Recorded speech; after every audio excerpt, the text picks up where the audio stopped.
All right, guys, look, back for episode trace, if you know what I mean. It's number three right now, guys. We're on a good roll. We've had two episodes. Look, keep those views coming in. Keep that click that like button. Keep subscribing. Look, you guys know our mission. We know our mission. Everybody knows our mission. We're trying to get more fans than Super Bowls than the Cleveland Browns can ever dream of. Right? That's our goal. That's our mission. That's what we're going after every single video, right? So, look, today, last episode, we left off with a real cliffhanger. It was like the Avengers Endgame. Yash was telling me about. That was.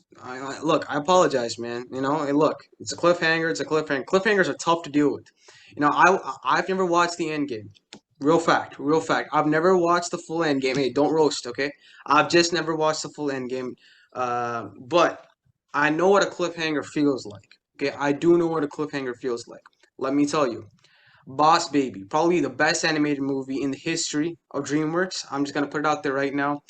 First movie, they left me off with a cliffhanger, right? Because the reason is, I remember they started to grow up.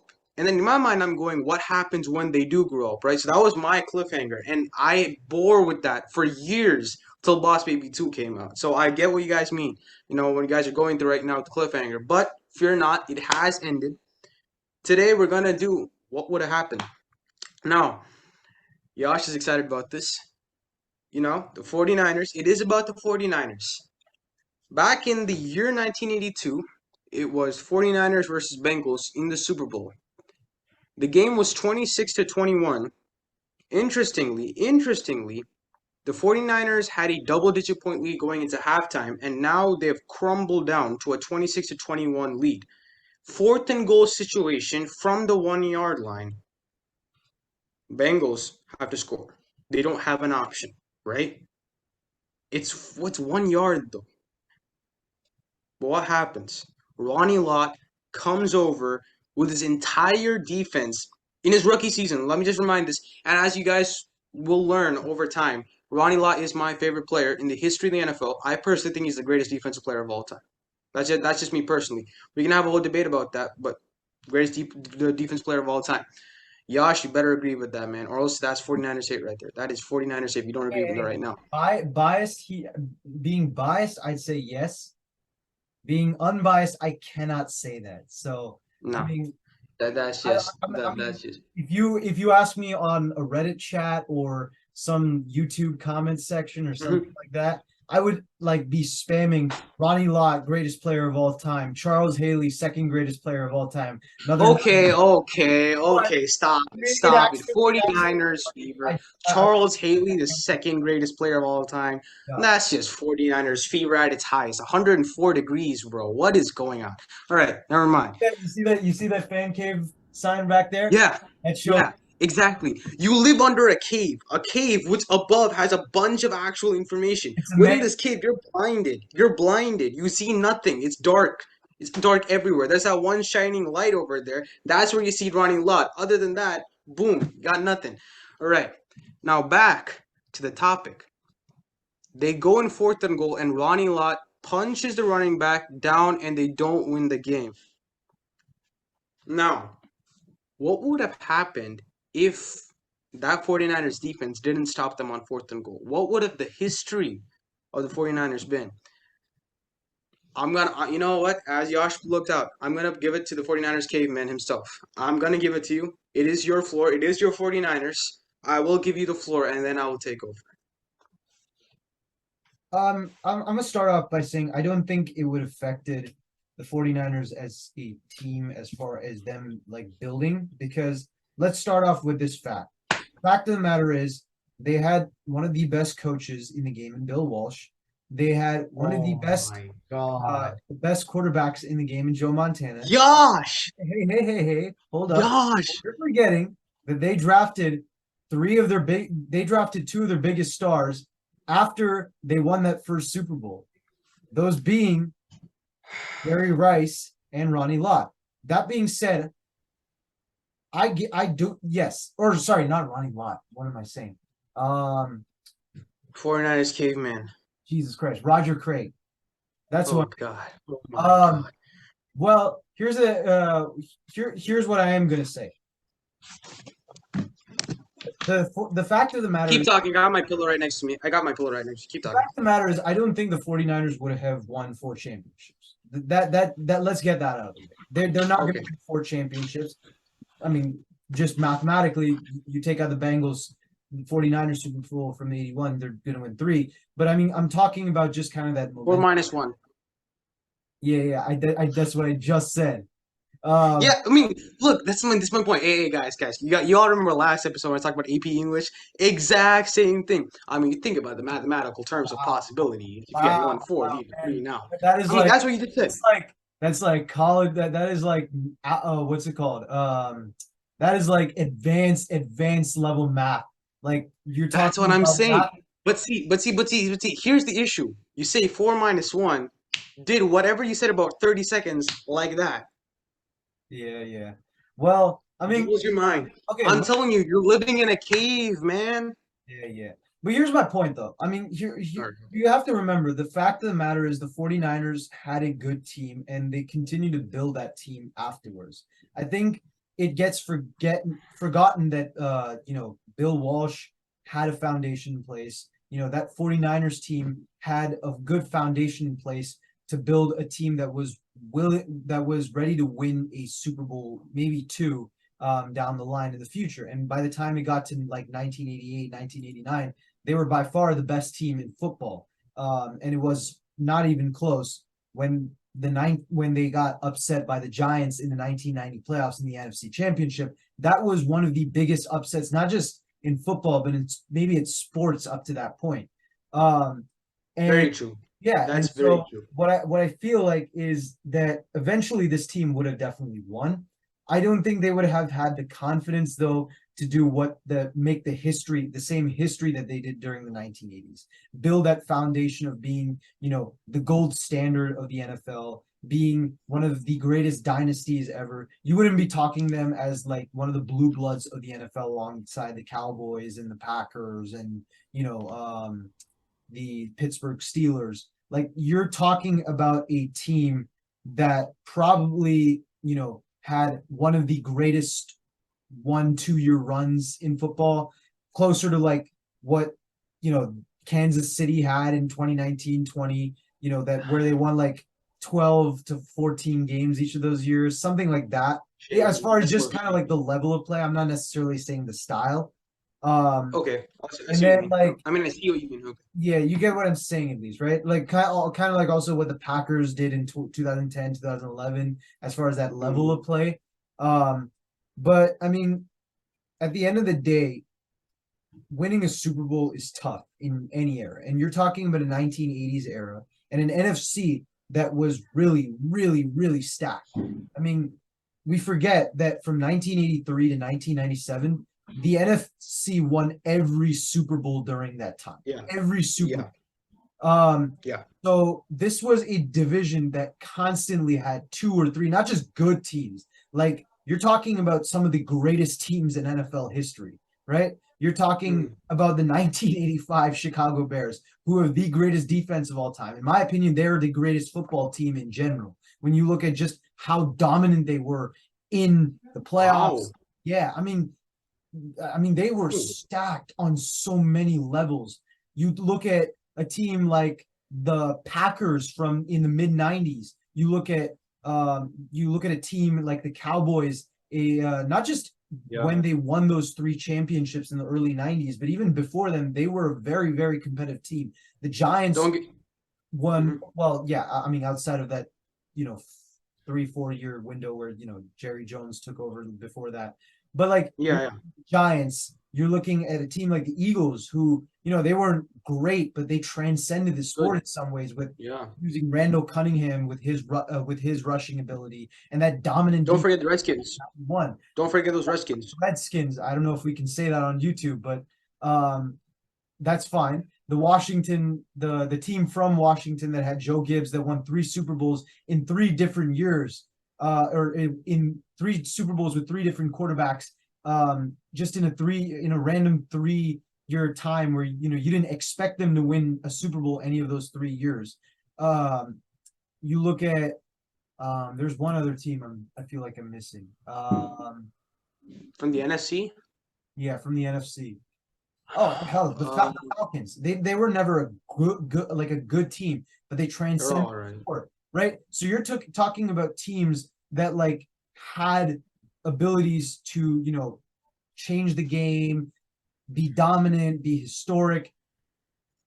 At that point, if you have a team that doesn't have the same confidence that the Niners got during that 81 season with the way they played against the Cowboys in the NFC Championship, the way they beat the Bengals, I don't think that they're the team that is basically the front runner in saying we control the NFC. The NFC goes through us. It's just more like we're one of the other guys and we're trying to win that scrap that's out there. We're trying to just get through the muck and try to get a Super Bowl. So it basically becomes what the NFC has been pretty much over the last 3, 4 years, where you have like these 3 or 4 really, really good teams, right? But you never know which one of those 3 or 4 teams is going to come out on top, right? You never, I mean, it changes so much. And we have to remember, like in the 80s, they didn't have a salary cap. So you can pretty much stack yourself with a super team, right? But at some point, you can have as many good football players as you want on a team, but that doesn't necessarily mean that they're going to win, right? We've seen that so many times. We can look at this Eagles team this past year. I mean, they had seven Pro Bowlers or Yeah. 7 players who were Pro Bowlers at one point in their career on that defensive line alone, let alone Sure. to the best linebackers play who how they played in 2022. You know, probably arguably the 2 of the best 5 cornerbacks in the game. Maybe by some metrics, they were the 2 best cornerbacks, period, in the game. They had one of the best safeties in the game in Gardner Johnson, and then their offense was electric with Hurts being an MVP candidate.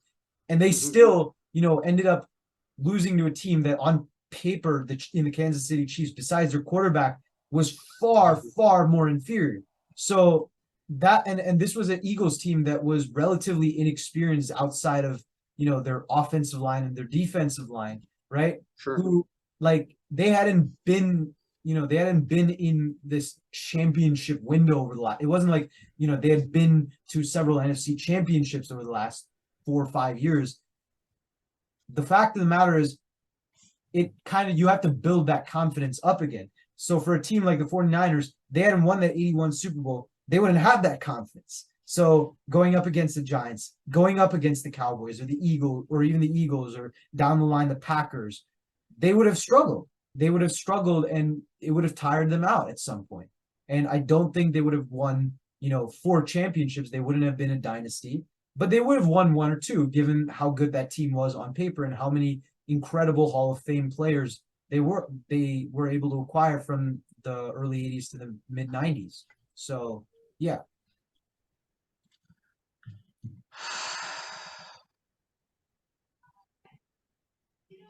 I'm sorry. I'm just going to take a moment of silence for all 49ers fans listening. It's just, I mean, come on, man. Come on, dude. Like, really? I mean, look, your answer at the end kind of made sense. Where, like, they wouldn't have won 4 championships. They wouldn't have been a dynasty. But, I mean, let's be honest. The 49ers would have never been the 49ers that we know of today. How so? Uh, I mean, okay, let me start off with this. Bill Walsh, to me personally, is the greatest offensive-minded coach in the history of the game. Okay? But never, Never, never would he have been known as the greatest offensive mind had they not won the 1981 Super Bowl. Guarantee you. I'll simply explain why.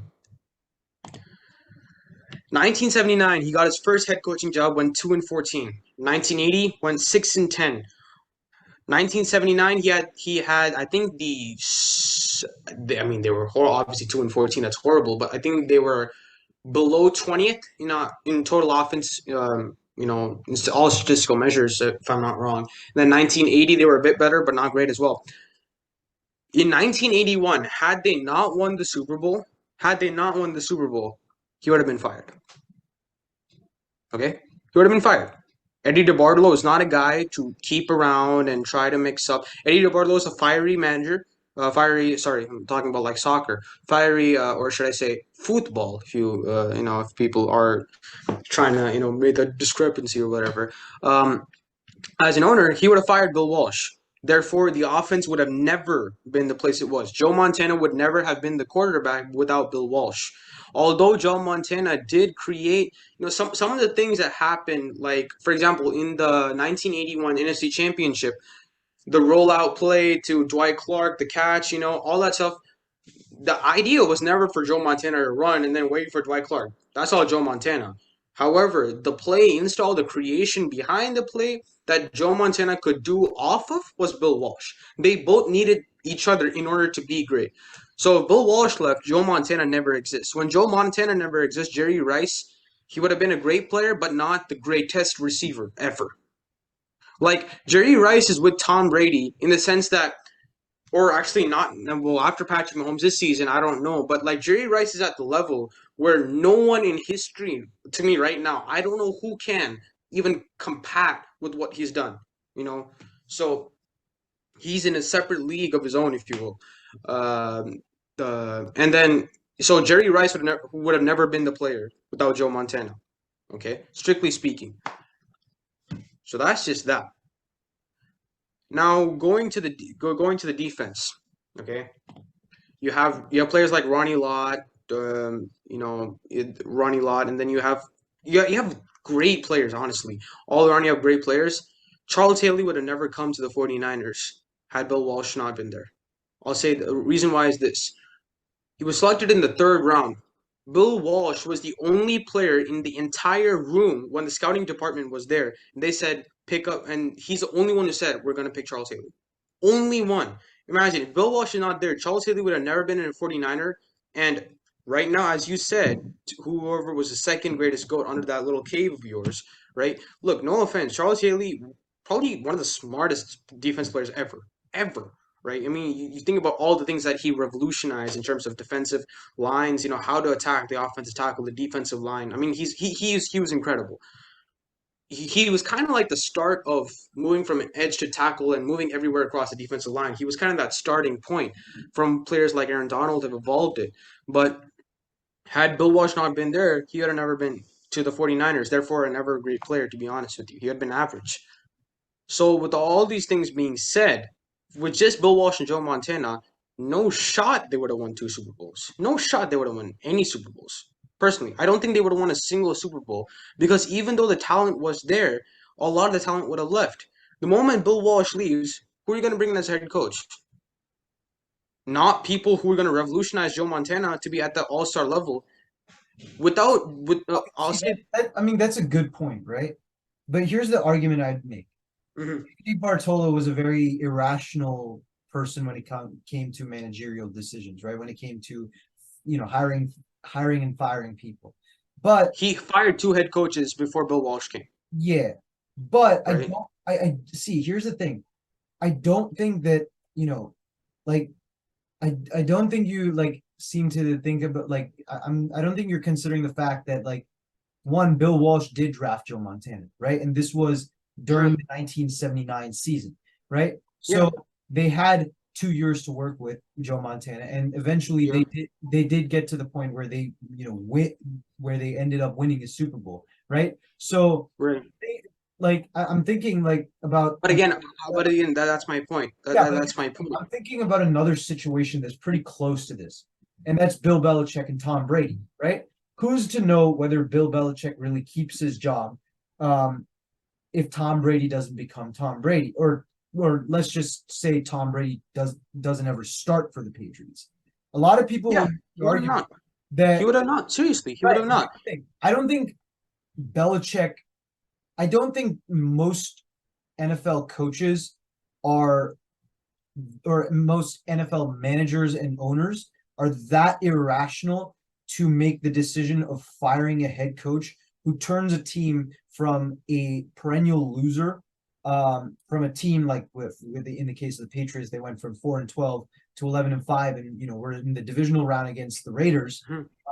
Or in the case of the 49ers, like you said, a team that went 2-14, 6-10, and Yeah. then playoffs and was in the Super Bowl, I don't think it. I mean, after the fact that you Okay, already I'll, beat I'll add one more one thing. of the best teams. So, Go ahead. okay, sorry. I'm sorry for interrupting, but You I'll go. add one more thing to that. First of all, when how can I forget his name? Um, Patriots owner, what's his name? Robert Kraft. Okay, sorry, Robert Kraft. I'm sorry. I'm actually genuinely really mad right now that I can't think straight. Robert Kraft, right? Oh, good. Robert Kraft.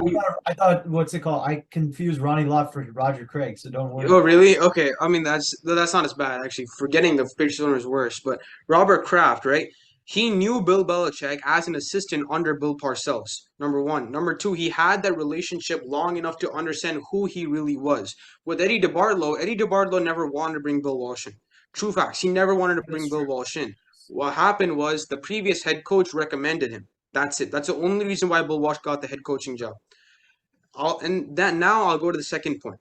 Now that's just number one. Number two, Bill Walsh, I don't think would have wanted a head coach. I'll give you a reason. Ooh, I didn't thought. Paul Brown was a head coach for the Cincinnati Bengals, and he had hired Bill Walsh as the quarterbacks coach. Bill Walsh had like kept him as almost a king when it came to head coaches. He revered him so much, kept him at the pedestal of all coaches. And then the shocking news came. Paul Brown, and you have to remember, in the Cincinnati Bengals, Ken Anderson, who right now is people are talking about him to go into the Hall of Fame for class of 2024, which I completely agree with. I think he's a start of quarterbacks like Joe Montana, revolutionizing the West Coast offense.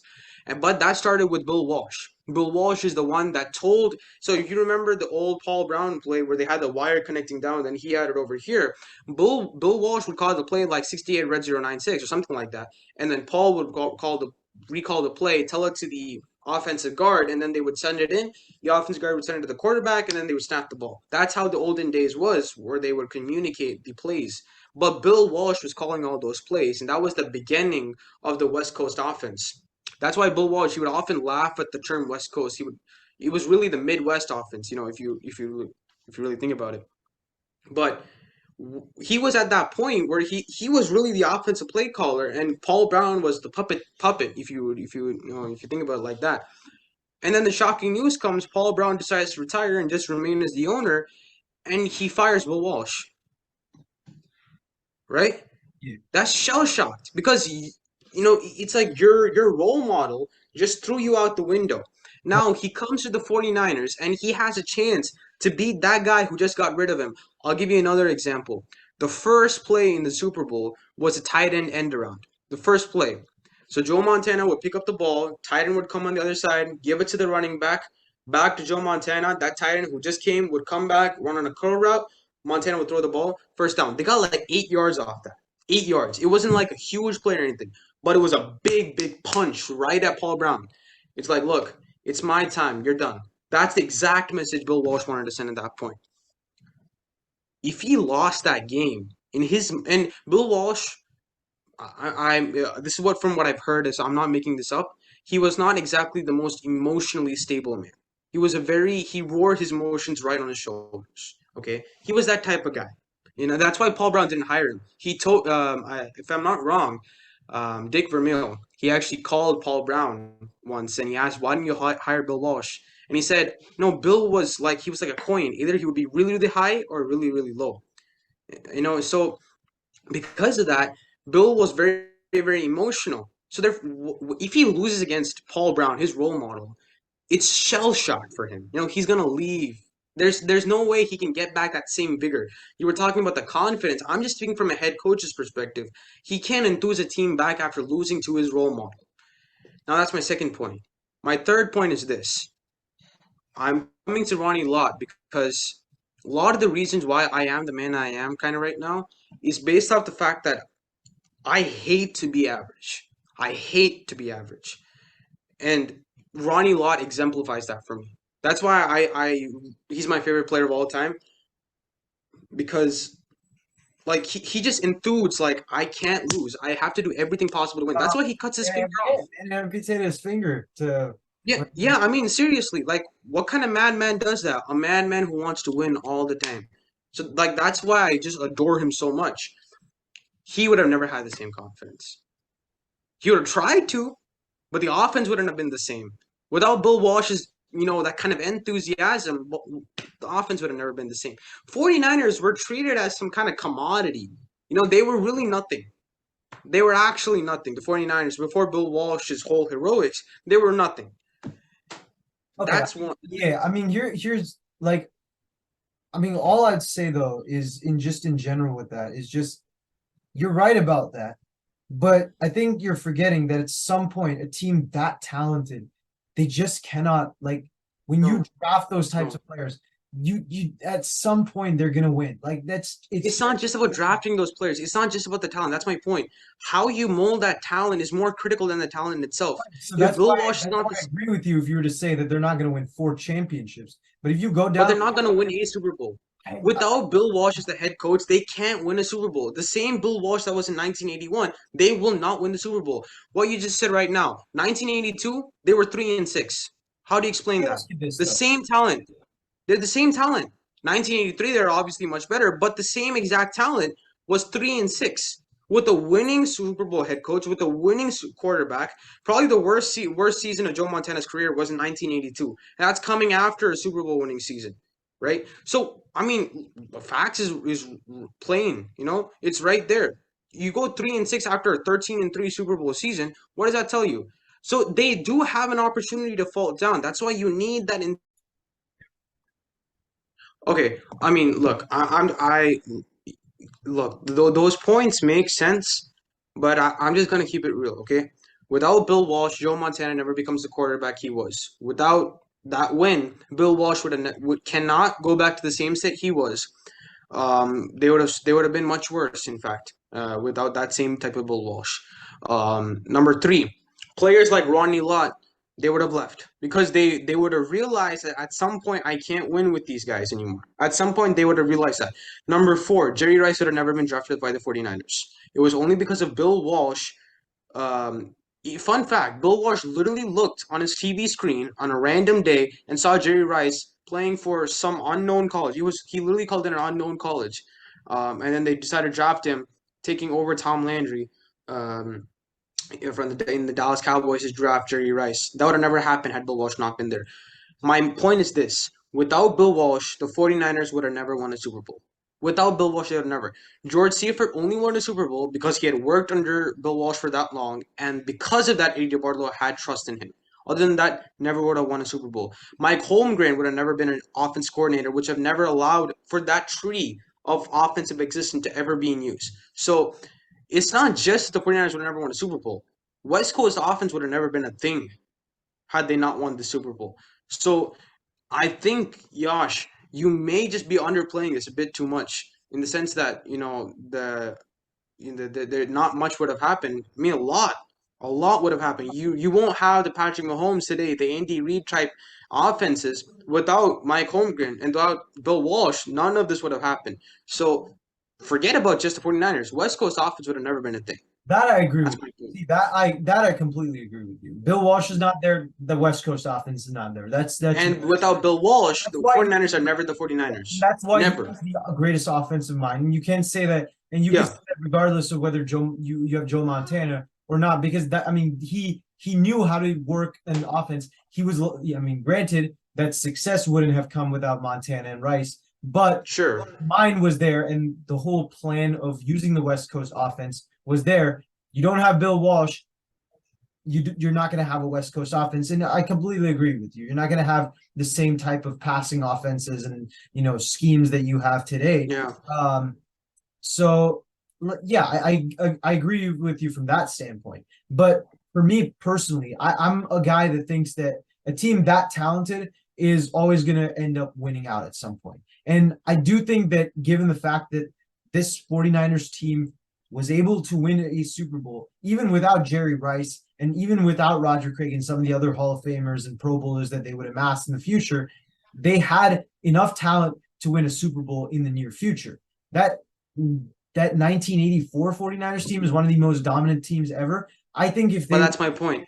That's my they point. were, They would have never been the 1984 that's not Niners my point though. without Bill Walsh. But that's not my point. I'm saying that even if they played 80%, they would have still been that good. Even if they No, had no, they would have not. players, They would have not. I think so because at the end of the day, you have a team that talented, they're gonna find ways to win, right? They No. yeah, absolutely. I mean, Without guidance, they can't. Without the right guidance, they can't.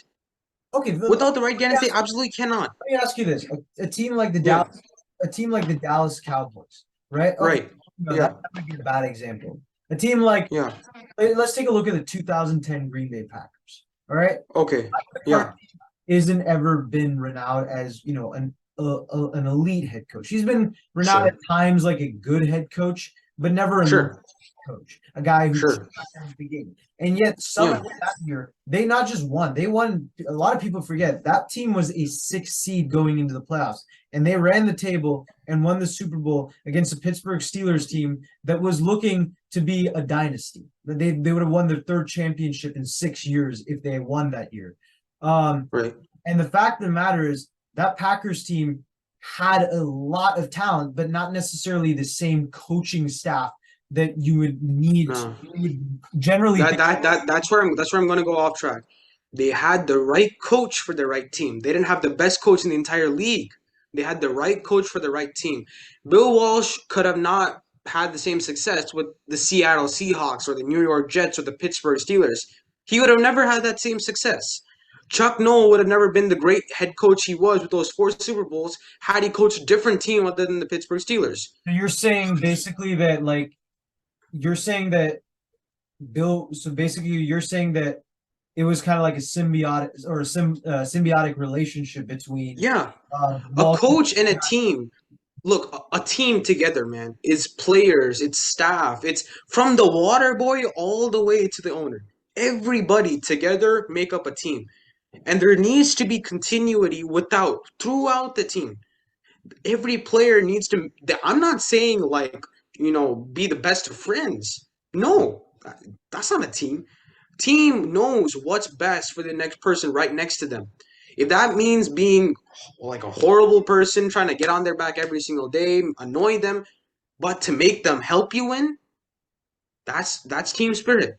Okay, then See, that's what I'm saying. in that case, I get what you're saying. I couldn't Yeah. agree with you. I don't completely agree with you. I still think that that team would have at least been able to win one championship. But I get what you're saying. You're Okay. saying that basically this team wouldn't have been able to have the same, you know, and yeah, and yeah, Not merely the same success. I think they would have been the type of team where it's like, oh, we reached the NFC Championship, but we're gonna bomb off. yeah, but they're not going to have the same stamp on the NFL that No, ended up. not one Super I Bowl. completely agree with you.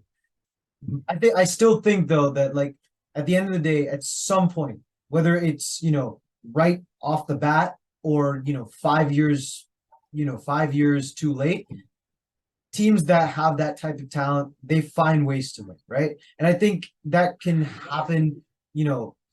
That can happen. What? Granted, now I will come back to one point real quick that you said, and that's Eddie DiBartolo.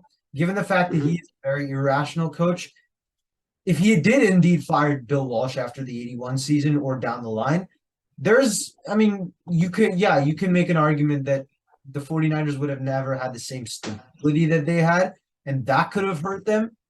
But I don't necessarily think that you know, I don't think that it would have been because, say, um, oh, the 49ers didn't have the talent, right? I think it would be more because Yeah, of something like, like, oh, they had internal chaos or something.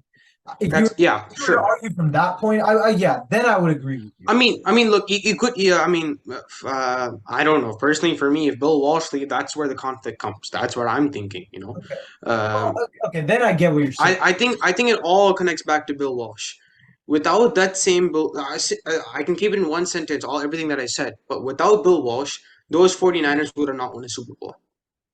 I mean, I'm, I mean, you're saying one Super Bowl. That's for me. It's like a 10% chance they would have won because without that same Bill Walsh, Joe Montana would have never even been close to that quarterback standpoint. So that's where I'm coming from. But look, I think me and Yash thoroughly enjoyed that. You guys let in the comments below. That was great, man. Defending my I mean, come Niners. on. I'm defending my Niners. I But mean, no. Look. We're objectively speaking, yeah, I mean, I still do think the Niners would have won a Super Bowl. But yeah, Look, no offense to I'm not like a Niners hater or somebody, you know what I mean? But like, I mean, without Bill Walsh, Niners are never a Niner. I mean, you don't know who the Niners are without Bill Walsh and Joe Montana and those guys. So that's why I'm kind of saying I'm saying this. But look, that's from my standpoint. You guys let us know in the comments below. What do you guys feel about that? Now on to our second topic. Yash is excited about this, so I'll let you take it away. Yeah, so the second part of this episode is going to be involving the NFL 100 list that just came out. It was officially completely revealed earlier today. Mahomes for the second time in In a row. 3 years. No, not in a row. Tom Brady won last. What? Second time in three. Oh, okay. Hey, Um, sorry guys. Sorry guys. My bad. My bad. My bad. Hey, I personally felt he was the number one player last year, so that's my standpoint. But right, second time in 3 years. 3 years. Okay. And overall, I mean, the NFL 100 list is pretty interesting, as it always is. Yeah. For Yeah. don't Seriously, know, it's the list crazy. involves the list talks is the player perspective of what are the top 100 players in the league. Um, Hmm. there is a strong general consensus around certain players, regardless of whether they've They've done. better or worse from what I've noticed over the last few years. Um, but it is an interesting list, and I would love to know your thoughts about it, Akilesh. Look, I've been a fan of the NFL Top 100. Honestly, it's great to have content on, especially from a guy who really likes film. I like watching it because you do get to know some of those little tricks, those small bits and bites of like what do players look at, what to gain that edge, if you will. So it is cool to see, but at the same time, it kind of irritates me sometimes looking at these lists. Not because I'm trying to disrespect a player and his potential, but I'm just looking from the standpoint of this is the NFL. And I'll explain what I mean. Patrick Mahomes number one, I think me and Yash. I think in the entire world for that matter. I think we can agree. Unless you're like those type of fans where like you just support your team players only. Other than that, I mean, I think everybody in the world knows Patrick Mahomes is the guy. Okay. Um, what? What? What? What? No, no, no. Say it louder. No one could have heard you. If I'm a Niners fan, if I'm being the biased Niners fan, No shot you say Debo this. Samuel. But if I'm being the objective person that I would argue, Thank Patrick you. Mahomes. Okay. Absolutely. Why would you say Debo Samuel over Nick Bosa? That My makes favorite no player. sense to me. He's my favorite player. Okay. Okay. I'll give you that. I'll give you that. I don't like Justin Jefferson being at number two. I'm sorry. Look, he's the best receiver in the NFL to me, but at the same time, number two, definitely top five, no doubt. But number two is a very, very, very long stretch for me. It's a very long stretch because I'm gonna say from this standpoint, I think he should have been number three. Jalen Hurts should have been number two. That would have been fair to me. Number two as a receiver, I'm not buying it because as great of a season as he has had, there just come to a point. I hate the fact that I'm saying this because I don't like quarterbacks. I dislike that position completely because I feel every single time a quarterback gets hit, oh, the defensive lineman, he did something wrong. We, woo, woo, woo. Like that's what everybody says on Twitter, and I'm not a fan of it. But at the same time, it is the NFL. It is a quarterback dominant league. At some point, it is. If you have a good quarterback, you win Super Bowls. That is what the NFL has been for more than 100 years at this point. So, in that scenario, I just think Jalen Hurts should been number two, and then Justin Jefferson should have been number three. I'm not really really mad at it. I'm just a little surprised. That's number one. Number two, Josh Allen at number eight. I mean, Yash has been a big fan of Josh Allen. I mean, but the 49ers, at some point, I know Josh was going in his mind like, Brock Purdy is going to be the best quarterback the NFL's ever seen, ladies and gentlemen. I know he was doing that voice in his head, but Josh Allen, number eight, I'm honestly going to say, I'm kind of shocked. Um, Number eight, like, not with the fact that, see, the thing is this. I'm shocked because there are that many players that can be in the same conversation with him, but at the same time, like number eight just feels really disrespectful. That's me.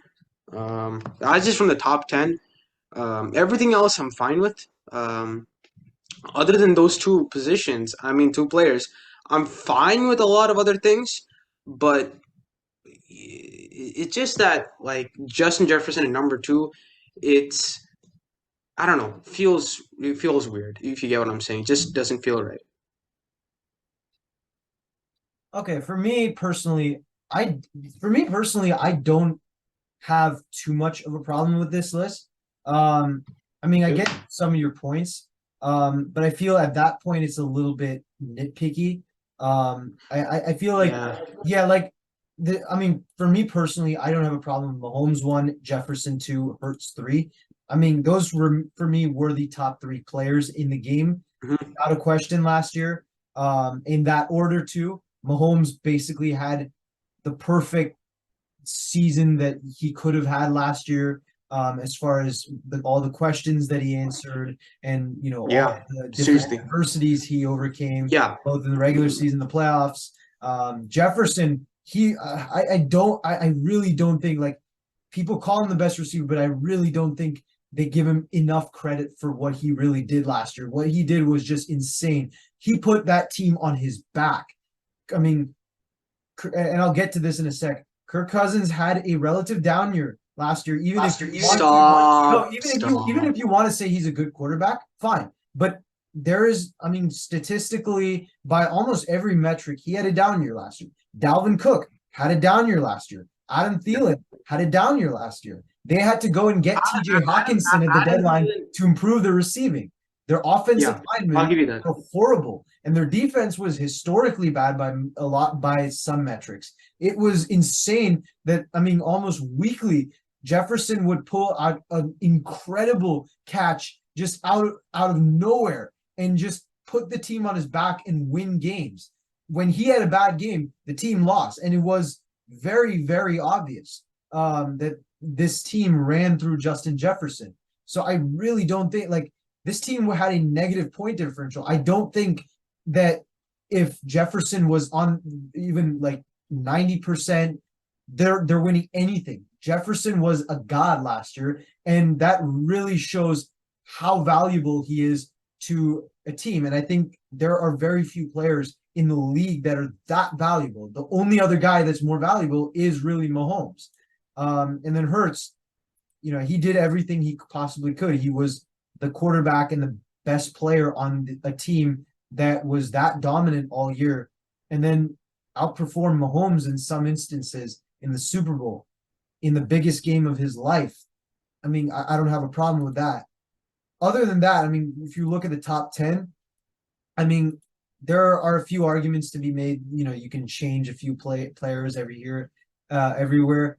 But for the most part, it's what I would have expected of the top 10 in some instance. So I don't have a problem with it. I actually don't have a problem with most of the rest of the top 100. It's what I would have really expected. Sure, I disagree with like a few places that I would say a few players are. Joey Bosa at 70, just based on the fact that he's been injured so much, and like the standard of certain players that are not on like the team. Like if Shaquille Leonard falls out of the list entirely, you can't have Joey Bosa at 70 when he's missed more games than Shaquille Leonard over the past 3-4 years. That being said, he is deserving of at least being on this list. He's been one of the best edge rushers in the game. Um, I'm a little surprised Max Crosby at number 17 was there. Not necessarily because I don't think he deserves it.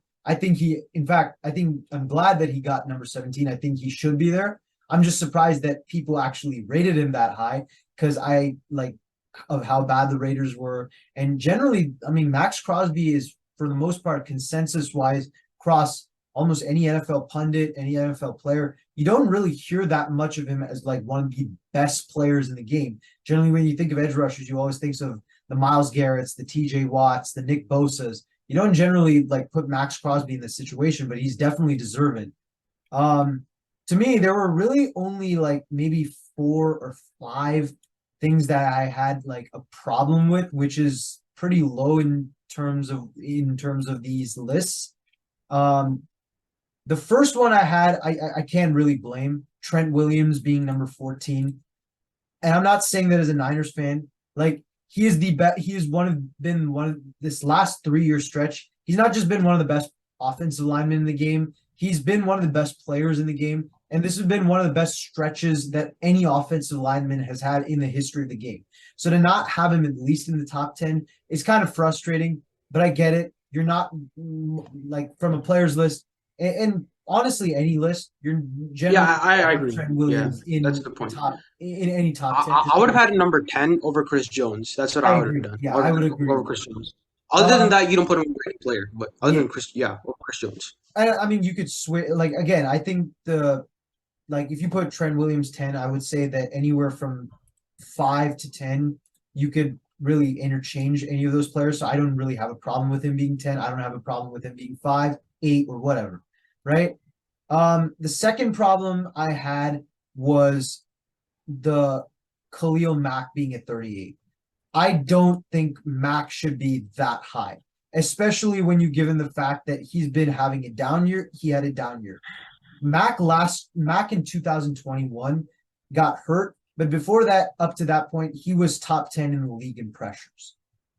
He still finished, if I'm not mistaken, top 40 in the league in pressures.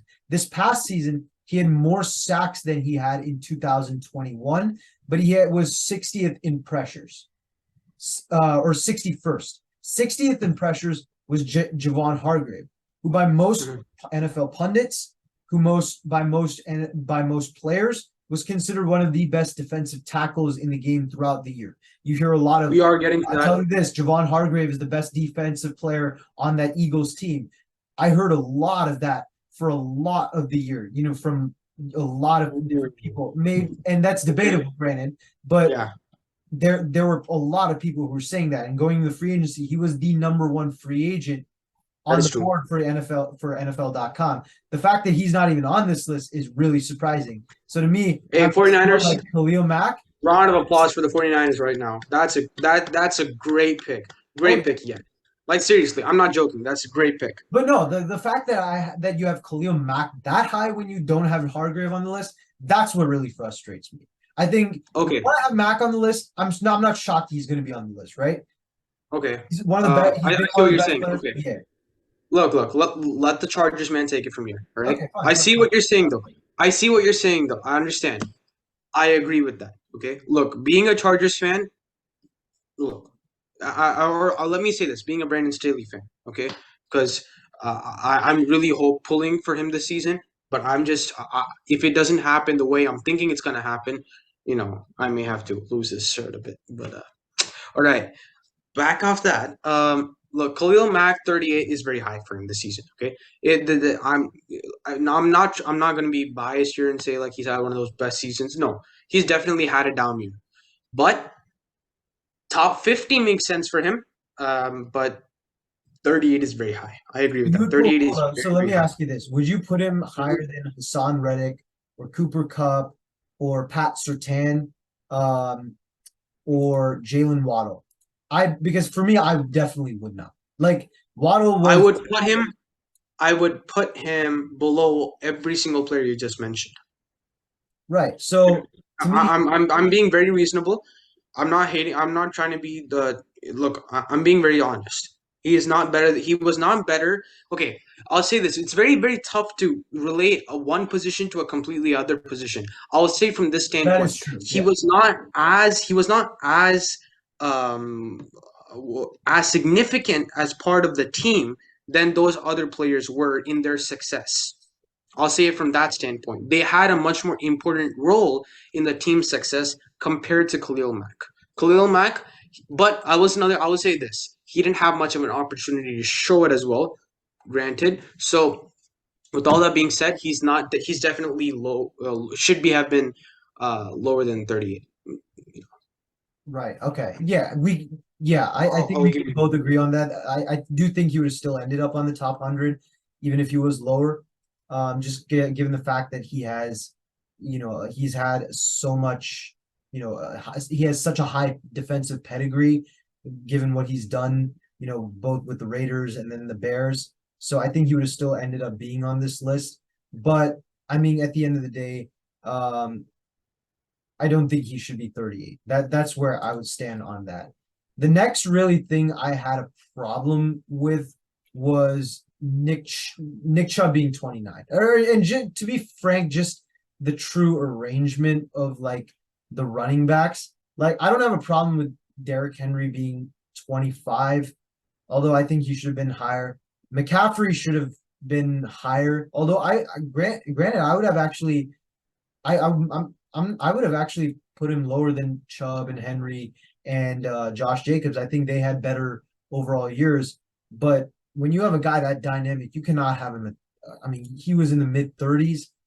That he was at 35. I mean, that just doesn't sit right with me. Like a guy that dynamic and that valuable to a team that ended up going to the NFC Championship and winning 8 straight. That I mean, you cannot have him 35. But I do think that there were better running backs than him. But why do you have Nick Chubb at 29? That just does not make sense to me. I mean, Nick Chubb has been the most consistent running back in the league over the past 3, 4 years. And you can make an argument that he has been, he's been benefited by a great offensive line.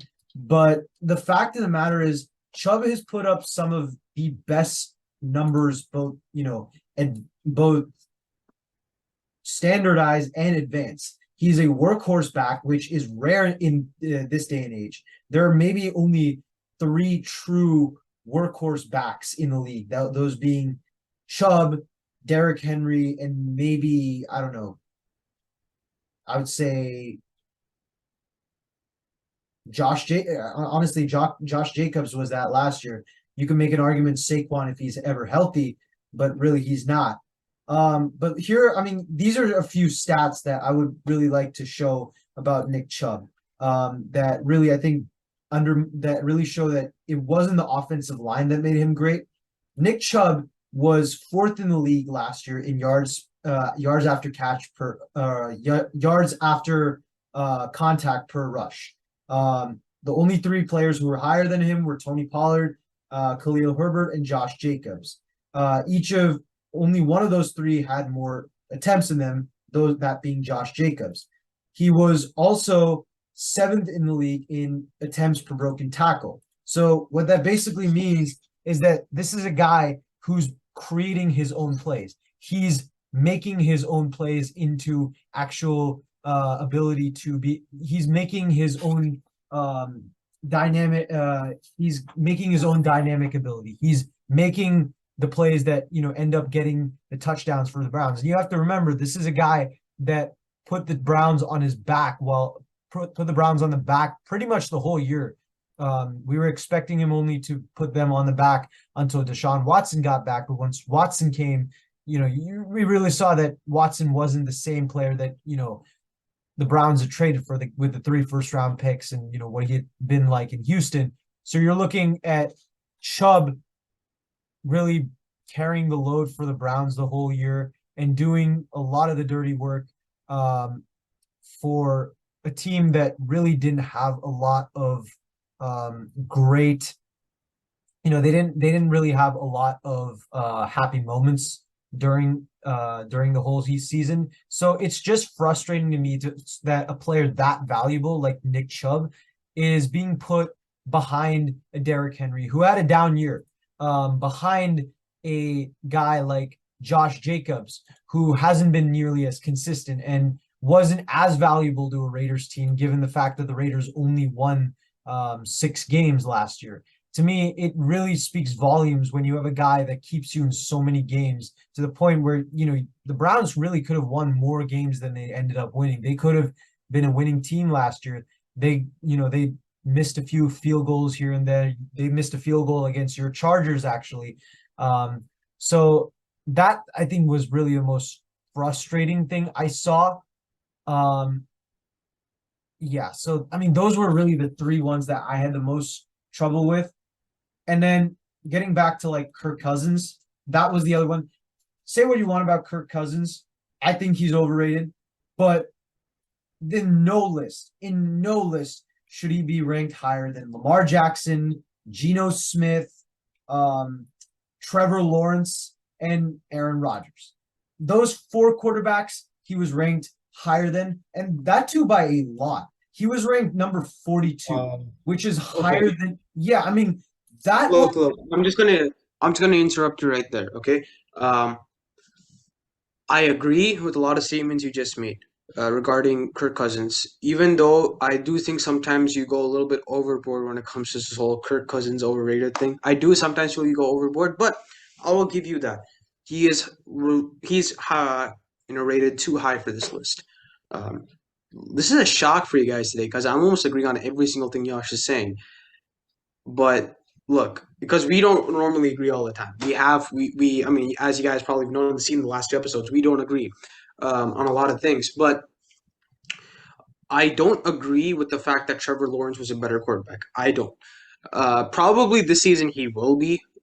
Grant, I think he will be, but last season, no, he was not a better quarterback than Kirk Cousins. Kirk Cousins was better.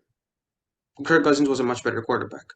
I will just say a quick thing about Nick Chubb. 100% agree with you. I've never done this in my life, but I 100% agree with you. I mean, I can't fault a single thing you said.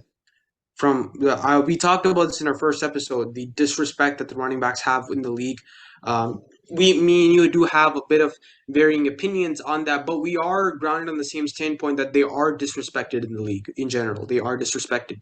Um, but one thing that I will say is Nick Chubb has had a couple of, if you really want to call it, brilliant seasons, if you will.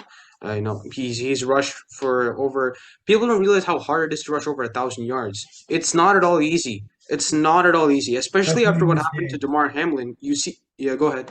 No, I was just gonna say, especially in this age, where like you don't get that many touches of the ball, and everything is a system for running backs. Yeah, sure. I mean, we saw what happened to Damar Hamlin. That could happen to anybody, let alone a running back who has the ball. See, running back is probably the only position where you're swarmed. Most great defenses, they have this term called swarm, where like everybody just huddles around one guy. In receivers, you're gonna have two or three guys trying to hit you. That's their cornerback, so they're not the biggest guys. When you're a running back, you have a defensive lineman trying to catch you on the first line, then a linebacker, then a cornerback, then a safety. There's like four levels of people just trying to get you. So with all that being said, he's still one of the best players in the league. For him to be rated that low, I completely agree with you. I mean, it's abysmal to be honest with you that they rate him that low. Even with all the other great players out there, I think it's abysmal that they're frankly rating him that low. Because, like, I will say it like this: without Nick Chubb, the Browns would have been maybe the worst in the NFL. They were all right in the NFL this season. Without Brown, they would have maybe been the worst. Because without Brown, they don't have a system to run off of.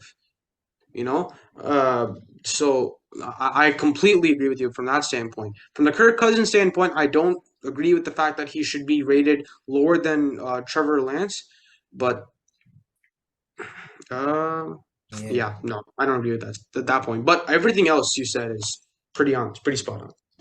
All right, so for our next section, we're going to be talking about we're going to be going on to part two of the breakout our breakout NFL breakout team going into the 2023 season. Today's positions are going to be wide receiver and cornerbacks. And this is a little bit interesting because especially because of the cornerback position, Sauce. it's pretty much an open, the floor. It's pretty much the floor is wide open for any cornerback to break out. There's AP Lang. a true breakout star. Yeah, but Look, I mean, this is I think toughest one that we're gonna do because both positions you see a lot of talent, but at the same time you don't see talent that's gonna skyrocket. We were talking about what we mean by a breakout. We were telling how what we define as a breakout. I'm gonna define if you don't mind, Yash, I'll start this one off. yeah, go ahead. I'm gonna go with Jerry Judy from the Broncos for this one. It may be coming out a little left field, but I think he's had enough time to kind of understand how the game works. He's now working with Sean Payton, who we know is offensively a mastermind. Although recently he has lost, he has lost that stop button in his mouth wherever it is. Please come back because Aaron Rodgers is gonna come back at you and he's gonna bite you pretty hard. So please do come back with that stop button if you can. But look, I think Jerry Judy is gonna have. I think if you want to call it the breakout season, yeah. But I personally think he's gonna have the best moving forward season compared to everybody else. That's what I think personally. Um, Look, I think he has great talent. We saw that in Alabama. He has great talent. I think he with Sean Payton there, with Russell Wilson, the moving offense, if you will. I'm going to use Steve Kerr's words here, the motion offense, if you will, with KD and Steph. But they kind of just, I think personally, from what I'm imagining, he's going to kind of let Russ run a little bit, and then allow Jerry Jeudy to just kind of move everywhere to get that ball somehow. I think he has that. I think Jerry Judy's going to have probably the biggest jump this season, if you will. I'll define it as that. But I think he is the breakout receiver this year. You're gonna love this one for the wide receiver, and Don't say it's it. definitely a controversial one. Don't say it. Um, Don't you dare say it. Please, please, please, please. okay, let me ask you, who are you thinking? Because I guarantee you it's not that guy. I'm thinking of.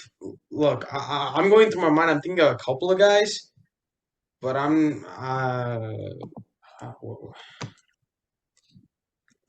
know. Honestly, I thought you were about to say Jalen Waddle.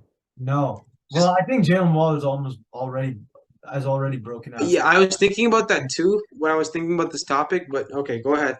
I'm gonna say Richie James Jr. That is a crazy, wild out of left field pick for me. Wow. But Richie James yeah, Jr. This I guy have sounds like he's from like Richie Rich or something from that movie 1997 or whatever it was, the Home Alone dude.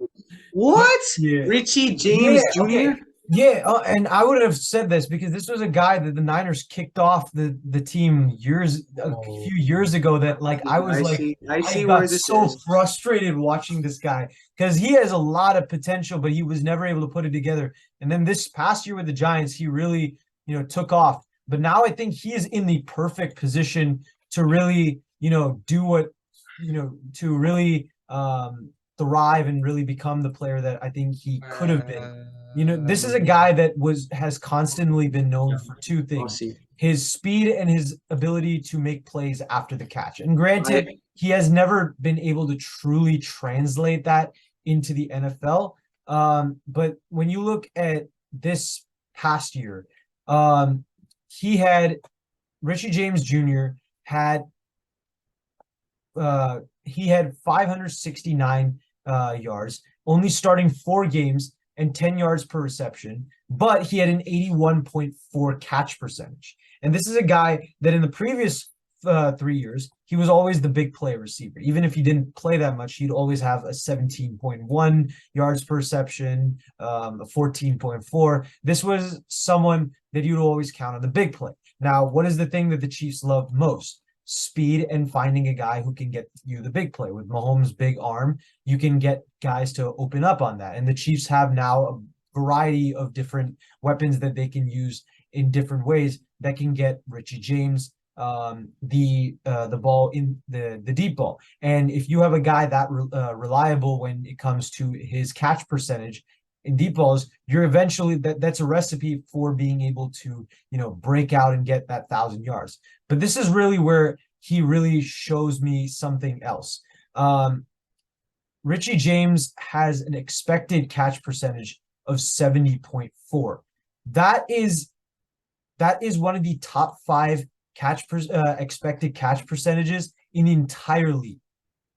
When you're talking about a guy like that, that means that he's poised on having one of those seasons where he can basically become the guy who not just is making plays when you give him the plays. He's a guy who's making these tough catches. He's the guy who's going up and becoming the reliable guy when maybe a Travis Kelce goes down. Touch wood, that doesn't happen, or maybe or maybe a Sky Moore has Sky Moore, but like a Marquez Valdez-Scantling has a bad game. Travis Kelce has a bad game. Even Mahomes has a bad game. He's the guy who could step up, right, and take that team to a different and keep them in the game the whole time. And I really think that when you look at all of this and the fact that Andy Reid thrives at being able to get guys open, especially speedsters, I think you're talking about a guy who can actually have the same success that maybe, I don't know, a Sammy Watkins had with Kansas City, where, he was that reliable guy. And granted, Watkins was always the number one or the number two receiver with Kansas City. But if you remember, his yards per reception went up, or his not yards per reception, his yards after his what's it called? Yards after catch went up a lot, right? With the Kansas City Chiefs. So you're talking about a guy that is definitely getting to get more opportunities to one, be able to, be reliable and be Mahomes' number one receiver. Mahomes always makes receivers better. Two, he's going to be thriving on the deep ball, so he's going to make a lot of big plays. And three, he's going to be able to get those yards after catch. That's a complete recipe for success when it comes to being, a breakout number one receiver. And I think there are a few other guys who can be that in the league, but I think there are a few other guys in the NFL who could do that, but none of them have the complete package like Richie James when it comes to his stats and his advanced stats to be able to, be that guy, the complete package for what Andy Reid wants, and being the reliable guy for Mahomes, being that number one guy, and being the staple of that Chiefs offense in a sense at the wide receiver position.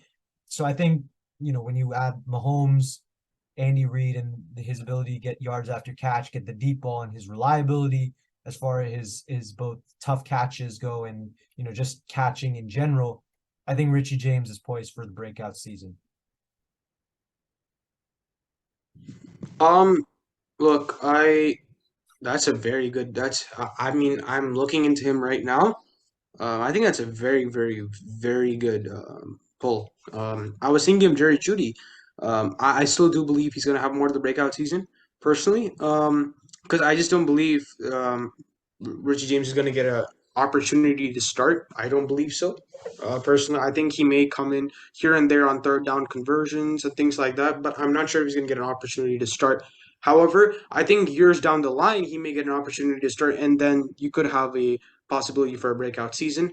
But that's a very, very good pull that you mentioned there. I wasn't thinking about that. I did see him in the offseason, thought was an interesting pickup by the Chiefs, but I didn't think of it in that sense. So um, it is a good point you make, but I personally feel it's still Jerry Judy, just because right now, if you really think about it, he is the number one receiver. Cortland Sutton, yeah, but Jerry Judy's kind of like that. He's prone, I think, right now to be the upcoming booming, I guess if you want to say. But I personally think it's Jerry Judy, but I'm not mad at Richie James. So that's our receivers. Now to the cornerbacks. This was definitely the toughest. Uh, I'm still very, very iffy on my answer. Um, Even more than a receiver, I'm very, very iffy on my answer because calling it a breakout is disrespectful. Because I'm not sure if I think it's going to be breakout. I think he's just going to have a much better year, but I'm not sure if it's a breakout season. So sorry guys, I'm just thinking about this for 1 second because when I make my pick, I make my pick. It's like the draft. You make your pick, you make your pick. You don't go back on it. I'm going to go with J.C. Horn. I am the reason why is a couple of things. From a technique standpoint, rarely have I seen a corner coming out of college that, from a technique standpoint, has almost been perfect. It's a word you don't use in professional football. The word perfection. As Vince Lombardi says, you can never reach perfection. You have to strive for it, but you can never reach it. Um, because that's it's 100. He was as close to perfection as I saw from a technique standpoint of cornerbacks, which personally, from a Phil standpoint, I study quite heavily. Go back to see episode 1 where we studied Sauce Gardner. From a technique standpoint, everything a corner does is essential for the way he plays. So he has a lot of talent. JC Horn has immense talent.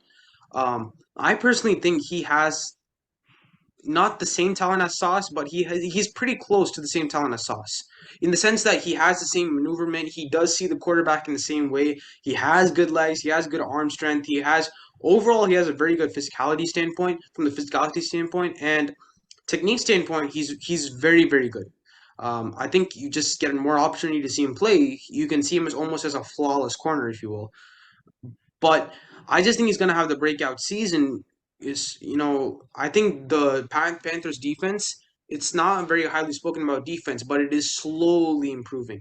Like you're slowly starting to see those. It reminds me a lot of the 19 late 80s, early 90s Buccaneers with the addition of um, you know, just a lot of talented players. It reminds me a lot of that 1980s Buccaneers, if you will.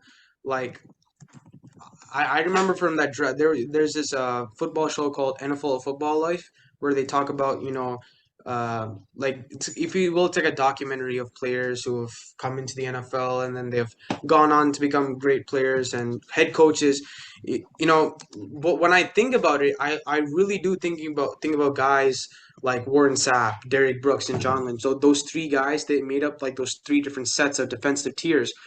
The Panthers remind me a lot of that. They have a good defensive line. They have a building defensive line. I'm sorry, they have a building defensive line, good edge rusher, um, and then they have these cornerbacks that they're building off of. Linebackers are a bit weak. They're not great, but if they're an evolving defense. And with that being said, I think there is an opportunity for J.C. Horn to rise. Guys, I think they'll play him a lot more this season. He's really, really good from a technical standpoint. I mean, he's really underrated from that standpoint. He's very, very good technique wise.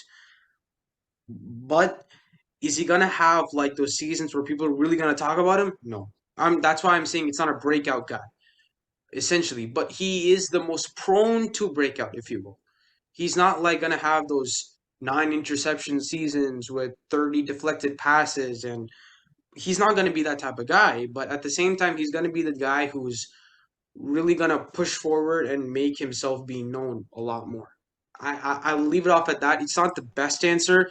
I don't feel good in saying it because it's really not a great answer, but he's the one that I'm thinking about right now. Wow, I'm a bit disappointed to say the least. I'm kind of shocked about that for a couple of reasons. Number one, I was actually considering J.C. Horn as Yeah. my as my breakout cornerback, but I mean, I feel like he's not going to be the guy who takes the biggest jump. I think, Yeah. and I'm saying that because I think he's already one of the better cornerbacks in the league. I think he's one of the top 15, 20 cornerbacks in the league, somewhere there. You know what I'm saying? And I think I get what you're saying, but what I feel is he's gonna go from top 20 to top 8. See, I actually think that that's a possibility. I'm a real like I'm one of the biggest believers in J.C. Horn as far as being like Yeah, that Pro Bowl and future All Pro cornerback. I generally yeah, think he can be that. So I'm not gonna go with J.C. Horn. A guy I think is gonna take an even bigger leap. I think a guy who can go from being a cornerback that no one really talks about to being where around J.C. Horn is this year, maybe a little better. I think I'm again like you. I'm kind of not fully confident about this, but I'm gonna go with J.C. Horn's draft mate, Greg Newsome.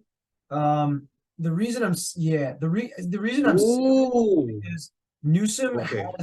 has a really good ability at being able to actually lock down his receivers. He had a 69.1 PFF grade last year, and the year before that, he was very, very good, very, very outstanding for a rookie. He had a only he allowed less than 55% of his passes to be completed. That's generally pretty outstanding for a rookie cornerback. For reference, Sauce Gardner had a 53% allowed completion percentage this past year, and he's probably the best defensive rookie cornerback that we've seen in over a decade. So what we've seen from Greg Newsome, I mean, we've seen a lot of potential. And mind you, he's on a defense that includes Myles Garrett, one of the best edge rushers, who's going to get a lot of pressure on quarterbacks no matter what. And a cornerback in Denzel Ward, who's very, very good in his own right on the other side. So it's not like Greg Newsom's not going to get corner, is not going to get throws his way. It's either going to be Denzel Ward, who more quarterbacks fear, or Greg Newsom. And, Greg Newsom is the guy that less people know about, there's less attention given on him. So you're going to throw a lot more his way. Quarterbacks are going to throw his side. And given what he has, his form, I think, is really, really slept on. You look at it, his ability going back to college, his footwork. I mean, he gets in front of the receiver very, very well, knows how to use that front leg and being able to extend with those long arms that he has. I know you talked about the thing with Deion Sanders and his use of his hands a couple of weeks ago when we were talking about Sauce Gardner. I think Greg Newsom really exemplifies that. I think you're talking about a guy who can definitely use his long legs in being able, or using his long arms in being able to hunt down those passes defended. One thing though, he is not known for being able to get interceptions. He has 0 career interceptions in 2 seasons. So that I think is going to be something that is not going to help his cause in being, considered one of the best cornerbacks in the league. That being said, when you have a guy that has been able to, stand out in a defense that has a lot of really talented lockdown cornerbacks with that form and with that ability to, be able to allow low completion percentages at such a young age, I think that Greg Newsom is the most likely to jump that high.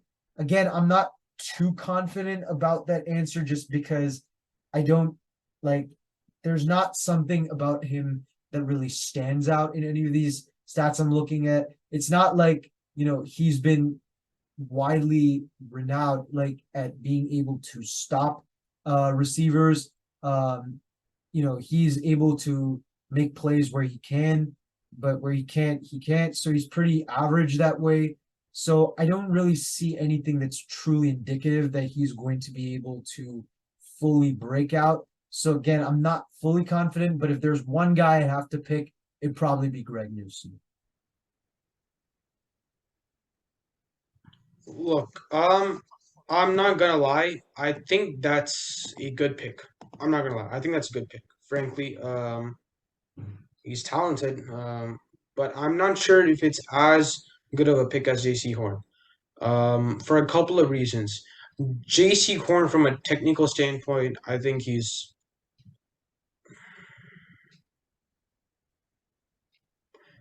one of the best of his class.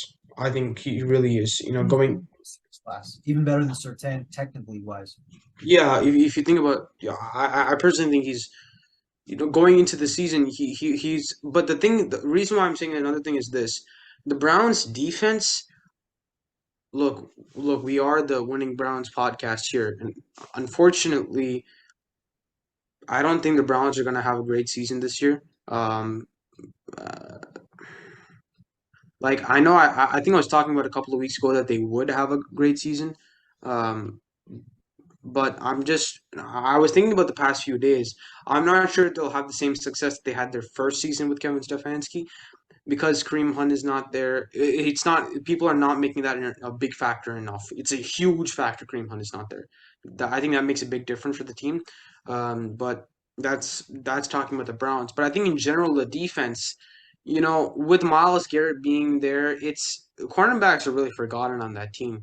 Uh, so I get why you're saying him, but I just don't think he's going to have enough of a leap as J.C. Horn is going to have. I think the Panthers defense is going to rely a lot more on J.C. Horn than they are going to rely on the cornerbacks from the Browns. So I think from that standpoint, as a defensive back for the Panthers, I think they will rely on it because I think they're going to go with a 3 defensive lineman scheme with the outside linebackers rushing outside. So from that standpoint, I think that J.C. Horn will have more of a breakout season just because under the defensive scheme he's going to be, placed under, as well as the type of people he's going to be around. So, with all that being said, look, I respect your pick. I think from the wide receiver standpoint, You had a great pickup. I did not expect it. Literally, the first time you said Richie James, I thought he was from the Richie Rich movie. I'm serious. I'm not joking. I'm not smiling. I'm not saying it. I seriously thought he was. But it's a really good pickup from you. Um, Jerry Judy for me, and so I think overall we've had a good consensus as to who are the breakout players. But I think we both know it's not really breakout players. It's just players who are going to rise above what we think they're gonna. Yeah. I think we'll put it at that instead of breakout. But now we're going on to our final topic today, guys. Um, Top 10 defensive linemen. Now, yeah, we were discussing about this. We want to clearly define what we call as defensive linemen. We're going to talk about defensive tackles, not edges. Interior Just D line. So you're interior D talking linemen if you want defensive tackles, nose tackles. those. Yeah. Yeah. Look, I'm going to start it off with my number one pick. I don't think it's really debatable, personally. I know he had a season with an injury season this year, but I mean, this guy's a future Hall of Famer. Has had consecutive 99 Madden ratings. I do have to mention that. That's not easy. That is not easy. Man looks already like ripped. He looks so ripped, but yet people are saying he's even more dangerous on the field. Coming out of Pittsburgh, For God's sakes, in the offseason. yeah, exactly, right? I mean, this guy is insane. He's had all pros after all pros, Pro Bowls after Pro Bowls. I mean, we heard the great Warren Sapp himself calling him the in guaranteed Hall of Famer, which is not easy for a defensive tackle. You already know who I'm talking about, Mr. Aaron Donald, the Ram himself. I'm giving that title, the Ram himself. He's a bulldozer. You know, he truly does resonate with the Ram with the hook, just bull rushes through these guys. Um, I mean, I've talked a lot about with this Yash. I mean, I talk about technique a lot because I think statistics as important as they are. Yash is going to disagree with me on this. Or at least I think he will. As important as statistics are, technique does take, I think personally, for certain positions, a bigger role than stats. Um, for defensive, I'm especially saying for defensive linemen and cornerbacks, techniques just take a lot more step. Personally, for me, um, actually cornerbacks I'll to take back, but I think defensive linemen strictly from a technique standpoint, everything Aaron Donald does is completely tactical. It's calculated, not statistically. It's just calculated. Okay, he's thinking of different moves to place, where his hands have to be. I mean, if you have a notebook on how an offensive tackle moves his feet, which feet he moves first. That just shows you how smart a guy is. Forget about the numbers and the pass block rating and this and that. He's when you think about just a smart perspective, he knows how to play guys. He knows how to move around the overall maneuverment. I mean, I think me and you are hopefully, I think me and you are on the same page here. But Aaron Donald is number one. Yeah, I mean, the only argument you can make that Aaron Donald's not number one is just the fact that he was injured this year and Chris Jones had an elite season. He's been close to number one, but I mean that's really hard to do. So I definitely don't have a problem with you putting Aaron Donald number one.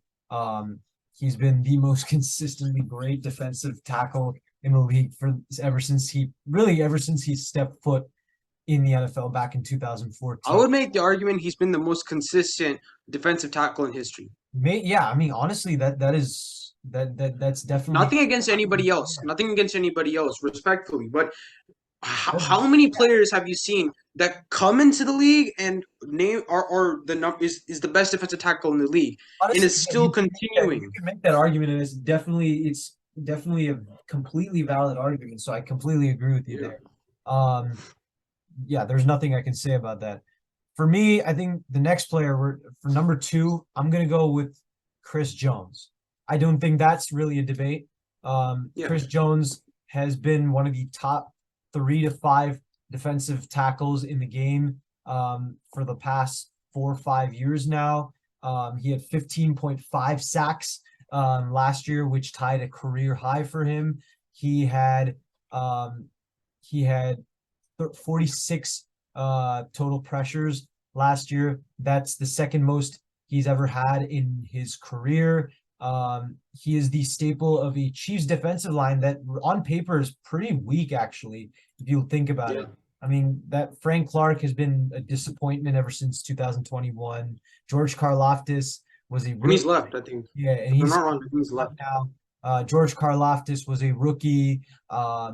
Derek Nottie is at most an average defensive tackle. Kalen Saunders, Tershawn Wharton. I mean, those are like common rotational players who can contribute well. There's really not a lot more you can really say about this team. As a defensive tackle, he had 46 pressures last year. Um, he was the number one defensive tackle in the league according to both PFF Next Gen Stats. I really don't think you can say he was the best defensive tackle in the game this past season. And if it wasn't for Aaron Donald's consistency, you definitely say that he's the most consistently good defensive tackle in the game. So there's really not that much to say. He is a freight train, a bull, and his technique is really, really underrated. He knows how to use his size very well and be able to use that very, very sneaky good speed of his to get around the edge. So yeah, Chris Jones is number two. Not even a question for me. Yeah, I mean, look, completely agree with you. For how horrible that I'll say horrible, how horrible that Chiefs defensive line is. I think he's definitely one of those guys you have to really mention. He is number two without a doubt. He's proven number two this season. Completely agree with you on that. Number three, I'm gonna go a bit off the rail on this one. Not as much or big off the rail, but I don't think people are looking into this guy enough. Dexter Lawrence from the New York Giants for me is number three. Yeah, all right, okay, that's good. That's my boy. I don't think this guy's talked to. I bet people are saying Jeffrey Simmons or Quentin Williams, if you will, from the New York Jets. But shout out to my boy Robert Sala. But for New York Giants, I mean Dexter Lawrence. First of all, you already know the best general manager in the NFL did his thing right there. Getting him back, he deserves all the money. That defense, if you think about a lot about that defense right now, it is behind Dexter Lawrence pushing that inside. Great thing that they've done with him is just not keep him at nose. They've pushed him around defensive tackle 4-3-3, whatever you want to do. With a guy that big, that strong, that quick. More importantly than anything, I think he's just definitely the ranks number three. Um, you can debate other guys, but I don't think it's really a debate for me. I think he truly is number three. 11th in the league as a nose tackle. Yeah, 11th in the league as a nose tackle. yeah. That is It's just ridiculous. It's ridiculous how underrated this guy is. then you have a 1.4 missed tackle percentage. I mean, he was the best nose tackle in the game, without a doubt. Hmm. Number two in the Yeah. league in PFF grade. He had the number two defensive tackle score in the league this past season. He was incredible and so underrated for that New York Giants team. I mean, his skill set when it comes to his pass moves, that strength of his. I mean, he has a move where like he grabs the arm of a center and kind of like punches it up. It kind of reminds me a little bit, yeah. And then no, he kind of Reggie moves to the side. Kind of reminds me, yeah. I was thinking of like Reggie White, kind of like that. with the hump, with the Yeah, hump inside, he's just pushing it and then coming inside. yeah, Yeah, yeah. I see what you mean. it's so tip, and then his swim move is so underrated. It's not exactly the most effective, but he's able to get exactly to the position he wants, and it doesn't need to be for a sack. It doesn't need to be for a play Yeah, that's not sexy.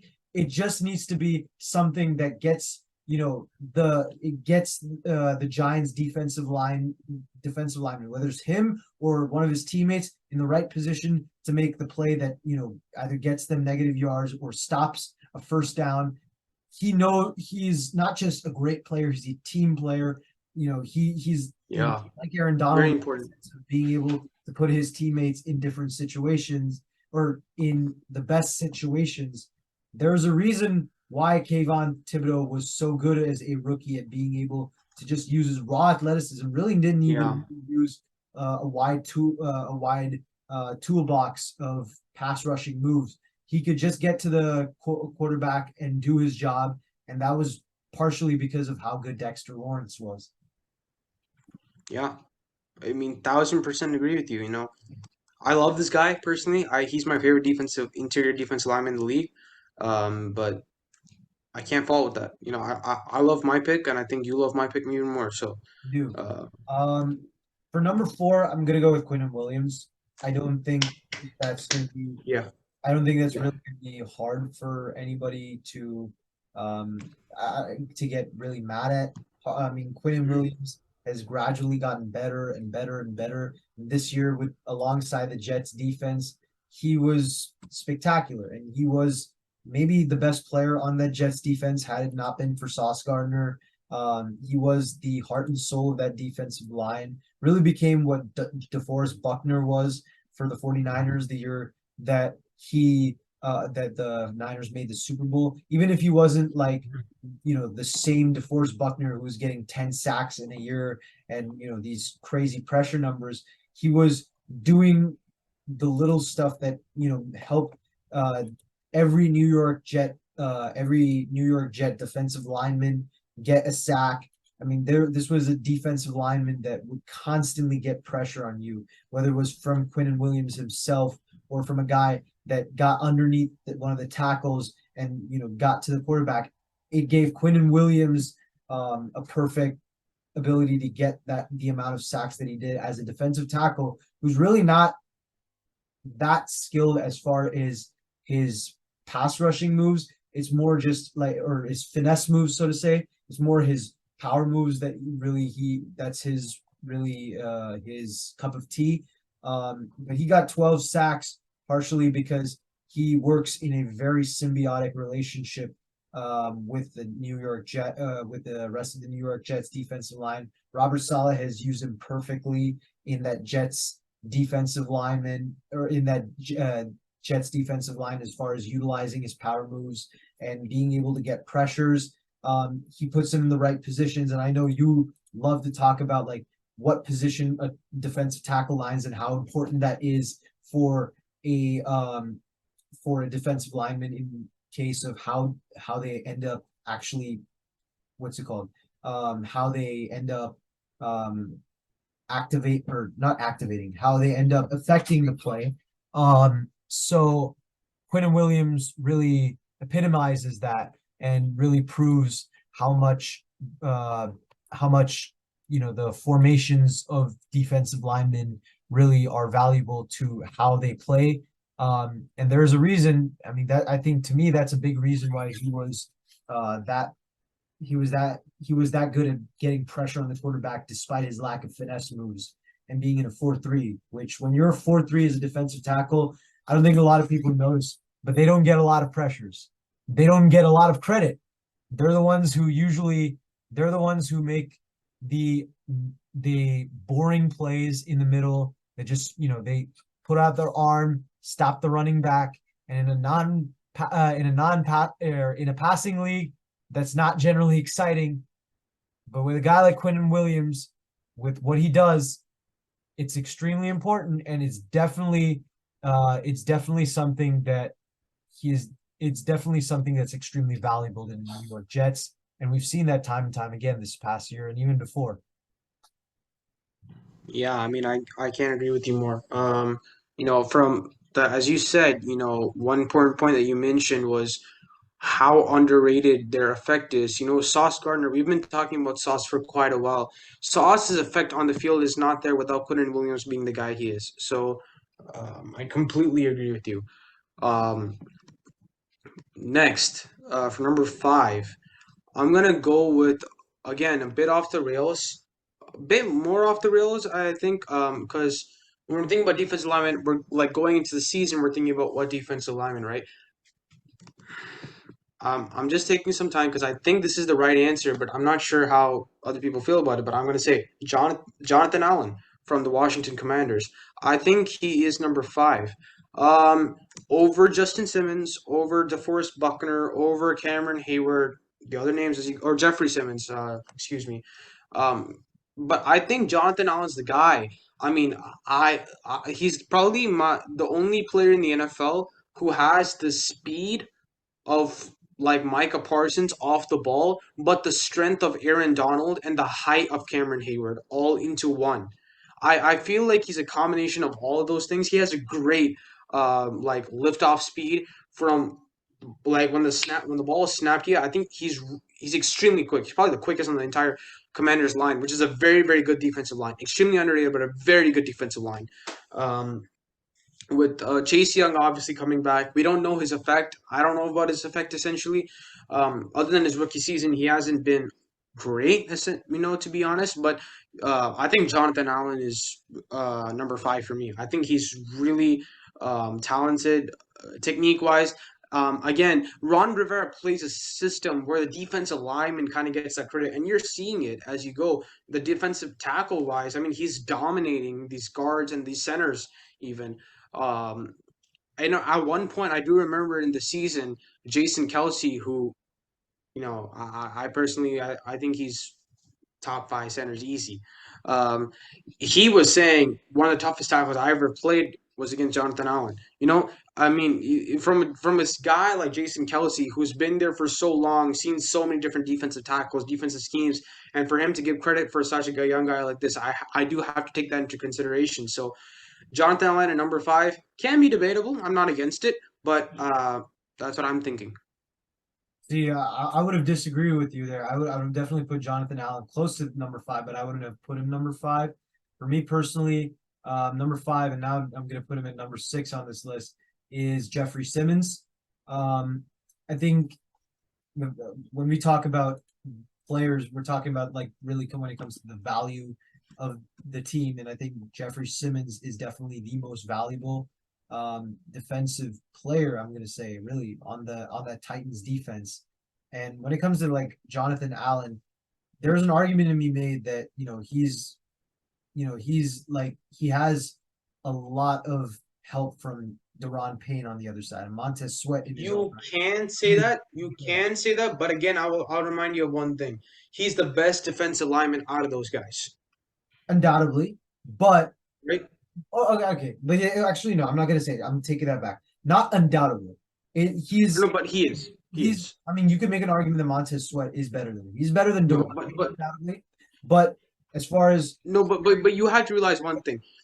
Okay. Let me ask you this: without Montez Sweat, would you think the Commanders are better, or without Jonathan Allen, do you think the Commanders are better? Just which one? ooh, that's a good question, honestly. Actually, I'd say Montez Sweat because you look at this Without Washington Montez Sweat or with Montez Sweat? no, without Montez Sweat because That's or what I'm saying. Yeah. maybe no Montez without Montez Sweat they'd be worse than they would be if they took on Jonathan Allen because you have Really? to remember the Washington Commanders also Deron Payne and they've been able to develop defensive linemen pretty well. I mean they've Yeah. had other guys who've done well with their own team. You're looking at a guy like what's his name, the guy who plays Tim Settle, the guy who went to the Buffalo Bills. So to me, I think it's a bit of a testament to to the defensive lineman coach of Washington, which is not a bad thing. Don't get me wrong. I don't think it discredits what Jonathan Allen's done. I just think when it comes to comparing him to other defensive linemen, you got to take that in consideration. And I think you have to take in consideration who he's playing next to.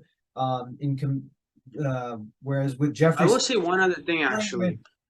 your yeah, I'm sorry, sorry for interrupting again, but I will say one thing. I've studied the Commanders' defensive line, just one or two games. I watched them against the Giants, and the Eagles, I think, if I'm not wrong. Um, yeah, I think against Eagles. I think so. The one where they beat them in the regular season, first loss for the Eagles. If you think about it, Montez Sweat gets a lot more sacks going inside. that is a good point. Now, the only way really Montez Sweat has a chance of getting inside is if Jonathan Allen pushes the pressure to the outside. Only chance he's got. Because Montez Sweat coming on the edge and coming around, he's not the best player. Unless Jonathan Allen has a way to move the entire like three offense. Jonathan Allen, I remember against the Eagles, he made Jason Kelsey, I think Lane Johnson, if I'm not wrong, like three, like tackle, guard, and center, all push with one player. Obviously, you're going to get pressures off him. See, that's what I'm trying to say. See, from a statistical standpoint, he's not jumping off measures. And as you said, Jeffrey Simmons is definitely. Mm, I'm not sure if he's the most valuable player for the Titans defense just because Kevin Byard's there.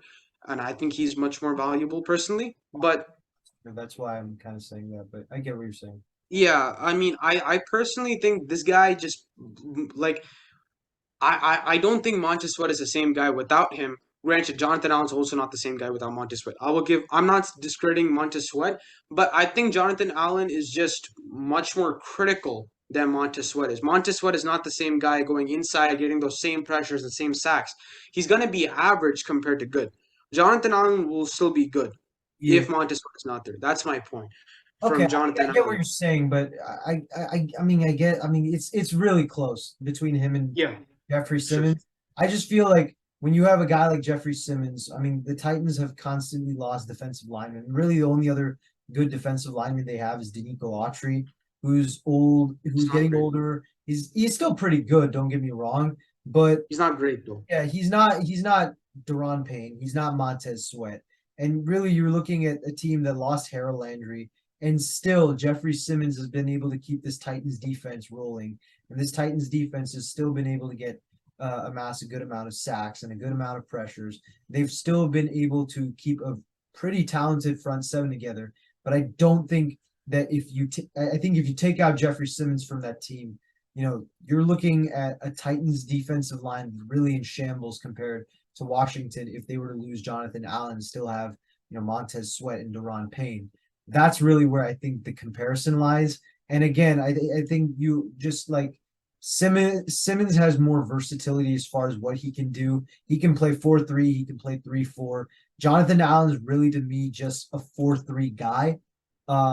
If you put him in the 3-4, and we've seen this before with Washington, he didn't really have that same amount of success until Ron Rivera came along with Jack Del Rio and put him in that 4-3. That's really when he started taking off to that level. Mhm. Whereas Jeffrey Simmons, we've seen him in lineup in a multiple formation with the Titans and still be able to collect the same amount of numbers, be able to have the same amount of impact on opposing offensive linemen and quarterbacks, and being able to get his teammates open. I mean, Jeffrey Simmons, I mean, you look at some of the numbers. He has 21 pressures, and he's seventh in the league in PFF grade, or sorry, 10th in the league in PFF grade. That's partially because of not just his versatility. I mean, he had a relative. I mean, he was getting a lot more attention, and he was still being able to go around the field and do different things for the Titans. And I think that's really where I would say I value Jeffrey Simmons more than Jonathan Allen. Right. So look, we had the whole debate about Jonathan Allen. Um, look, I mean, I think we both are in agreement here. He's a good player. You obviously have him on a different tier. You put Jeffrey Simmons. Yeah. I think in your list he was above him, but in our list for right now, us combined, he's at number six. So going on to number seven, I'm gonna go with. I have two players in mind, but I think one just edges out the other. Um, I'm gonna take DeForest Buckner on this one. Look, for me, really the only other player that I was thinking about in this position was going to be Cameron Hayward. But again, the reason why I did take DeForest Buckner over is I was thinking more about the best defensive tackle in the league. If I was talking about the best defensive tackle in the league in such a way he helps his entire defense together, Cameron Hayward is going to be up top. Probably more than a lot of other defensive tackles on the list. But if we're strictly looking at a defensive tackle with technique, physicality, smartness, IQ, everything combined, DeForest Buckner's got to be up there. He has the height, he has leverage, great technical skills. Obviously, as Yash was mentioning, when he was with the 49ers, especially that Super Bowl season, much more dominant. Again, they had a lot more talent on the defensive line. I'd rather say more than talent. I would say more nurtured talent, if I will. on that defensive line with Armstead and Nick Bosa coming out from that rookie season. Um, on the Colts, they have talent, and they're trying to improve it slowly. But DeForest Buckner is definitely a big force. Extremely good in the run game. Has great inside pressure, great inside movement. Let's start off with that, and then pressure and run stopping abilities. We're probably top two, top three in terms of a run stopping defensive tackle from what I've seen on film. Um, I think he edges out Cameron Hayward here just by a hair, but again, look, if you put Cameron Hayward over DeForest Buckner, I'm not going to be mad. But I think in this case, he is the better defensive tackle. Yeah, I mean, I completely agree with almost pretty much everything you said. I mean, first off, I think Cam Hayward and DeForest Buckner are on the same tiers or the same tier of defensive linemen, a little bit for different reasons. Cam Hayward has been the guy who's basically aged like fine wine, but in terms of elite defensive tackles, he's the good but not great defensive tackle, right? Whereas DeForest Buckner, at one point, he was probably arguably the best defensive tackle in the game if had it not been for Aaron Donald. Um, and he kept playing that well and for 2-3 years, but in the last couple years he's kind of fallen off, not that much, but he's still been a pretty good defensive lineman. But that's where I'd say they're on the same tier. And really, I mean, I really don't have a problem with you putting Buckner ahead of Hayward, although personally I would have put Hayward ahead because I think Hayward had a better year. I think he's been a little more consistent. But as far as Sure. Buckner goes, yeah, you said it best. He's pretty much, if you really want to talk about the prototypical, or not prototypical, because he's really not, being kind of abnormal in height and all, but he's, as far as his skill set, if you want to look at one guy and say that's the guy I need to learn with, because no, let's be honest, no defensive tackle is going to learn, like no young defensive tackle is going to learn from Aaron Donald. He does No, moves that are no. just not possible. Like there are He offensive makes linemen. looks. Yeah. No, Yeah, there are seriously, he offensive makes linemen looks move who easy. like literally put the term "kids don't try this at home" next to Yeah. Aaron Donald's moves just because of how good he is and making them look easy. With Buckner, though, I mean, he is like very fundamentally sound when it comes to how he positions himself, the way he lines up, and then being able to use that explosiveness of his and that quick first step and getting past the guy with either a power move or a finesse move, whether it's that up and under move, whether it's that swim move that's so dangerous. Buckner is great at that. The reason though I would put Hayward a little ahead is just because he's one of only four players in the league to have been top 10 in PFF grade over the last 6 seasons at that position. The other three players are Aaron Donald, Chris Jones, and if I'm not mistaken, the other player is Jeffrey Simmons, who hasn't even played all those 6 seasons. So it really goes to show you Hayward, who's a lot older than these guys. It really goes to show you how much he's been how consistent he has become, and really how much of a staple he is for the Steelers. And I think another thing that's really impressive about Cameron Hayward is just how healthy he manages to stay over the last 6 seasons. Actually, Hayward has just he's just missed 4 games. I mean, on a Steelers team that lost T.J. Watt for 8 games, and I don't think that's a bad. I don't think that's discredited Watt. It's not like he is constantly getting hurt. He had a bad luck last year, but Yeah. had other injuries. Hayward has been showing up time and time again and still being a I very mean, again, the one argument I would put against it that is, as we talked about in episode one, with Alex Hingsmith being there, it's not as though they had the biggest major loss. I'm not saying it wasn't a loss. TJ Watt being there would have obviously elevated their defense to another level. But I will come down to say that yes, TJ Watt wasn't there, but it wasn't as though it was as much of a loss as people thought. Alex Hingsmith had a what my huge point is contribution. that even if you think about Alex Highsmith, he's not been there all 5-6 years. Hayward has. Sure. showed up every season. That's a fair point. That's But yeah, okay. See that's where I started off my thing. Um, See, if we're going back with your argument with saying 6 years, TJ Watt wasn't a star 6 years ago. He exactly. became a That's what star 2 or 3 years ago, but that's after leadership. See, that's I guess what I was trying to say. When I'm saying a defensive tackle, I'm purely just saying on the field, like how he helps his teammates. Cameron Hayward's a top three defense tackle. If you're looking at how he helps his teammates, the leadership position that he takes, all that stuff, he's a top three defensive tackle. But when we just talk about pure skill, pure ability, he unfortunately does fall tier low. But I mean, everything that you said makes a lot of sense from the aspect of and just the past consistency standpoint, that's yeah, really yeah. I mean, conditioning is very, very, very not like underrated in the sense that people don't talk about how hard it is to keep conditioning. For example, Joe Thomas. For first of all, congratulations to all the 2023 Hall of Famers who just made it in. Um, I mean, you think about it. He played on a Cleveland Browns team who have who had less wins, right, than we have subscribers. yeah. Like I mean, we've been here for 3 weeks and we've got more subscribers and he had wins over 14 seasons and he never missed a game. He had 1,000 career starts. People don't realize how tough it is to start at any position in the NFL, regardless if you're quarterback or you're a wide receiver or you're a punter. I don't care.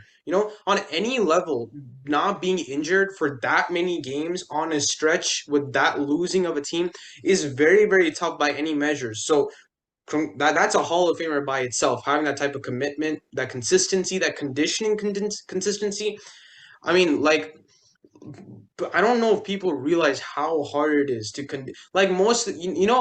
I'll say this because this is a very very famous debate that not in football but in basketball is very very relevant, and I think Josh will agree with me. Maybe it's the most famous topic that always comes up that the current NBA is not as tough as it was before.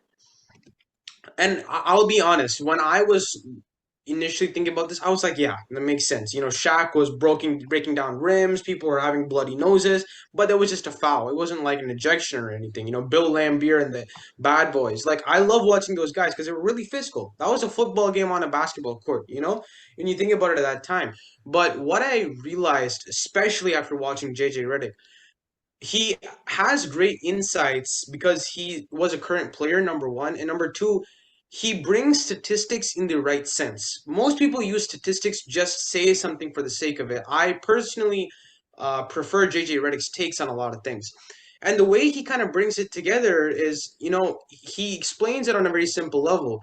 You're not seeing bloody noses or all that type of stuff. People aren't punching each other. But at the same time, when Joakim Noah was going for a rebound or Stephen Curry's coming up court and when people are pressing him on doubles, there's a famous play of Stephen Curry, the Clippers game where he goes, dribbles behind, everything comes back, takes a jump shot.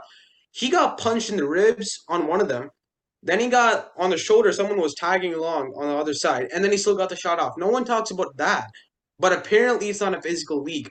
See, what I will say is this in relation back to football, right? The league is as maybe not as tough as a league, or not tough but like as physical of a league, if you will, like in the 70s or 80s when like you could just knock a guy over and it would be fine, but it's still a physical enough league. And I said it previously, but I'll say it again. We saw that effect with Damar Hamlin, how he just that was Not just DeMar I Hamlin, think Tua. Tua was the other one. I mean, he had two is the other. I mean, there have been countless. I think for all of us, our heart stopped beating for about 8 minutes. When that happened, seriously. I mean, I'm not saying it just as for the sake of it. I think we were all genuinely scared as football fans looking at that. And so with that being said, it is a physical league, and to maintain that consistency is by any means not a mere joke or something just to say. No. So in that way, what you make as a point for Cameron Hayward is it's a wonderful point, and I think it's great that you addressed that. and So we finished number 7. one Yeah, go correction ahead. I'd like to make, that I said earlier. Um, Jeffrey Simmons was not. I double checked. Jeffrey Simmons was not the player that was. Hmm. It was actually J.J. Watt Who just Wow. retired. He was in from 2008 from 2018 all the way to 2022. He was top 10 in PFF grade each of those years. And granted, he did miss some Wow. time during those seasons, namely 2019. But still, I mean, it's very impressive what Watt has been able to do during Yeah. that time, and Seriously. definitely a Hall of Famer for I that. mean, again, one of those guys that people who are watching football since 2018 have really forgotten about. I mean, you Exactly. think about those seasons, 20 sacks twice in your career at defensive end, defensive tackle, knows where you want to put him. Like, when you're that dominant, but you're not recognized, that just shows you what I guess, what the NFL is and what they need to kind of improve on. So, I mean, look, that's a separate topic for another day, but we're finished up with seven. Josh, Finish take with over eight. eight. That was my pick was Cam Hayward, and now to number nine. I mean, who you got, Akilesh? Okay, look, number nine. Okay, see, number seven and eight, it was kind of easy for me because I could switch them out here and there. Number nine, the thing is, whoever I choose for number nine, number 10 and 11 become hard. Or number, like, what I'm thinking of between number 10 and 11. So I was thinking about nine. Oh, yeah. Okay, you know what? I'm going with Hargrave. I'm going with Hargrave, okay? I mean, I think this guy is just. Look, he's number nine for now, but I think by the end of next season, we're going to be talking about him at number five or number four. I mean, this guy is dominant on all levels. I mean, you had part of a defense that was what second all time in total sacks in the season. You're talking about on the same levels as you said, previously in this episode, probably the greatest team ever, the 1985 Bears, which I do kind of disagree with, but that'll be another topic for another day. But if you really think about it, I mean, you're having a 10 plus sack season at a defensive tackle where you're also playing nose somehow. Somehow you're playing nose and you're still having 10 plus sacks. And see, another thing you have to realize is this. Most people bring up about, guys like Jonathan Randall and Mean Joe Green. Those guys didn't have to face up against speed like Lamar Jackson or Patrick Mahomes or Josh Allen. People have to realize until Joe Montana and John Elway, if you really think about it, John Elway came, like running out of the pocket is not a thing a quarterback should do. Like if there's like certain laws that a quarterback has. One of them is you stay in the pocket, you deliver the pass, that's it. Like it was that kind of consistency type thing. Now you have quarterbacks who like especially I'm gonna say Josh Allen especially because that man is a different threat. Because the thing is, Lamar Jackson, more than or less of the time he's gonna kind of run. Justin Fields as well. In that way, they kind of become predictable. But when you look at guys like Josh Allen, he can run, but at the same time he'll be moving one way and then he'll pass right the other way. Like it's so hard. People don't realize how tough it is for defensive tackles because they're huge. Like they are compatible, if you want to say, with offensive tackles in terms of size and physicality. So he, when I looked at the tape on this guy, so much lateral movement with size. It's very very rare that you get a defensive tackle who can laterally move very very smooth, very very smooth. Again, his technique it's good, but it's not great. No, that's why I look at guys like DeForest Buckner or Aaron Donald. They have great technique. Hargrave, he has technique, but it's sometimes just he misses some of the things. If you there are some if you guys want to look at games, previous games, what I think me and Yash both are on the same page. We just look at a bunch of games on YouTube that we've seen previously. There is one right now where it's the Eagles and I think it's the Packers. Yeah, that game was a high scoring game, but if you look at Hargrave, a lot of things you could see technique wise, he's missing here and there. As you said, that swim or the under or the spin move on the end around. Like a lot of things, just tiny, tiny misses. If he faces those, he's going to be a top three tackle in the league 2 years down the line, maybe even after next year, especially with that vaunted 49ers defense. But that being said, Hargrave is a great defensive tackle, great IQ. Um, Needs to improve on the technique here and there, but overall, I think he deserves the number nine spot. I don't know what you're gonna say about number 10, but I'm interested to see. Yeah, I mean, I'm glad you. I'm kind of happy you pick Hargrave just because he's the new Niner. I do like I I hope you're right about him being going to a top three defensive tackle, because if we've seen majority of the former Super Bowl winners had an elite defensive tackle. You look at the Philadelphia Eagles in 2017, they had Fletcher Cox. The Patriots, I mean, they're a weird team, so it's really hard to say that. But Okay, I'm just saying in the sense of like they didn't have like an elite defensive tackle, but in the sense they were just they See, beat every norm. So you okay, can't really. let me. I'm sorry. I just gotta say one thing about Bill Belichick. Okay, Bill Belichick is the only coach in history, okay, who has never had a superstar defensive player Well, Vince play Young. on his team. No, that's Oh, not a okay. Oh, superstar. oh, yeah. Okay, I get what you're saying. Okay, yeah. Okay, Well, I mean, yeah. Okay, but yeah, I mean, you, I agree with you you can give there. me a superstar. But I mean See, that's what made the Patriots special, and I'm not discrediting that that's at my all. point. See, I'm just when you saying have that that was different from the regular norm. sure, And then, I mean, but you look at other teams. You look at the 2019 Chiefs. They had Chris Jones. 2022, they had Chris Jones was best by PFF. Aaron Donald, has been the best defensive tackle in the year for years. Vita Vea's best year, yeah, and he had got that ring. Vita Vea was arguably the best defensive tackle in the second half of the year in you could say that. You could say 2020. that. And then, I mean, you're just looking at Hargrave really was pretty much, I mean, There's very few teams, like you yeah, said, there's very few teams who didn't have a great defensive tackle. exactly. Only things I can think of was like the 1980s Giants, and maybe that's about it.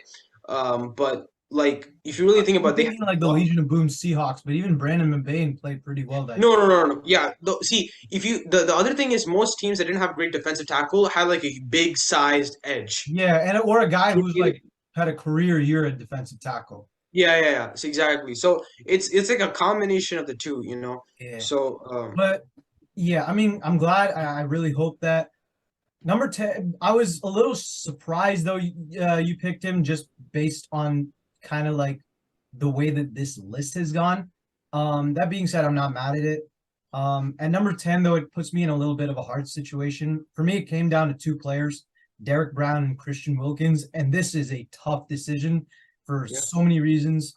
I'm trying to just think of like, given, I mean, we're trying to predict how good they'll be in 2023. Actually, Yash, if you don't mind, let me ask you, who would you have put at nine? Would you have put Hargrave at nine, or would you have put someone else at nine? Because then that makes me wonder I why would put you're, Hargrave at 10. and then put Actually, no. Christian Wilkins. You actually no. Now that I think of it, I would probably put Hargrave at 9.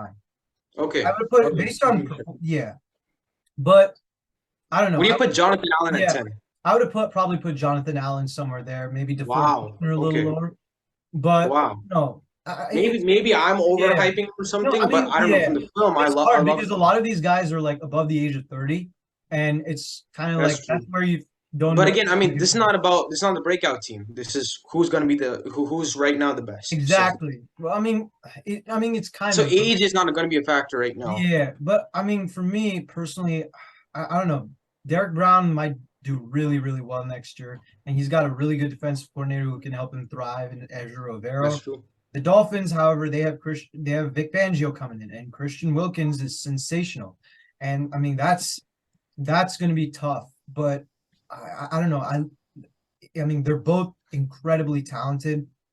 I think Hmm. what came down to me was the fact that if you've noticed, a lot of Vic Fangio coach teams don't necessarily have an elite defensive tackle. You could look That to is true. you could look back to his Niners days. His day was with the Broncos, the Bears. Eddie Goldman had a career year, but wasn't an elite defensive tackle. So for that That reason, is what comes with blitzes, though. yeah, that That's is kind of the true. point. Yeah, but like I think that's kind of gonna hold back Wilkins a little bit as far as comparing him to other players. I do think Derek Brown has a little more potential if you were looking at these guys coming out of the draft and kind of what they've shown. Um, I think I'm gonna go with Derek Brown. I really am because I mean Wow, I'm a huge fan of his bold. potential. I mean, you talk about Hargrave and his agility and his ability to make such moves and finesse wise at that size. I mean, Derek Brown is that but bigger and faster. And he I mean, he is strong as Right. hell. You've seen like you've seen montages of him lifting weights. I mean, the guy looks like he can lift, I don't know, 500,000 children. He can probably, yeah, he could Okay, probably carry out an entire house, an entire family out of a burning building. He is a superhero in the body of a defensive, in the body of a nose tackle. And you get a perfect sure. defensive tackle or a perfect defensive coordinator in Ezra Rivero. I think he's going to thrive, and he's shown. I mean, he's shown that he can do stuff. He's not doesn't do a lot of the sexy stuff, but he has a ton he has a ton of great advanced numbers.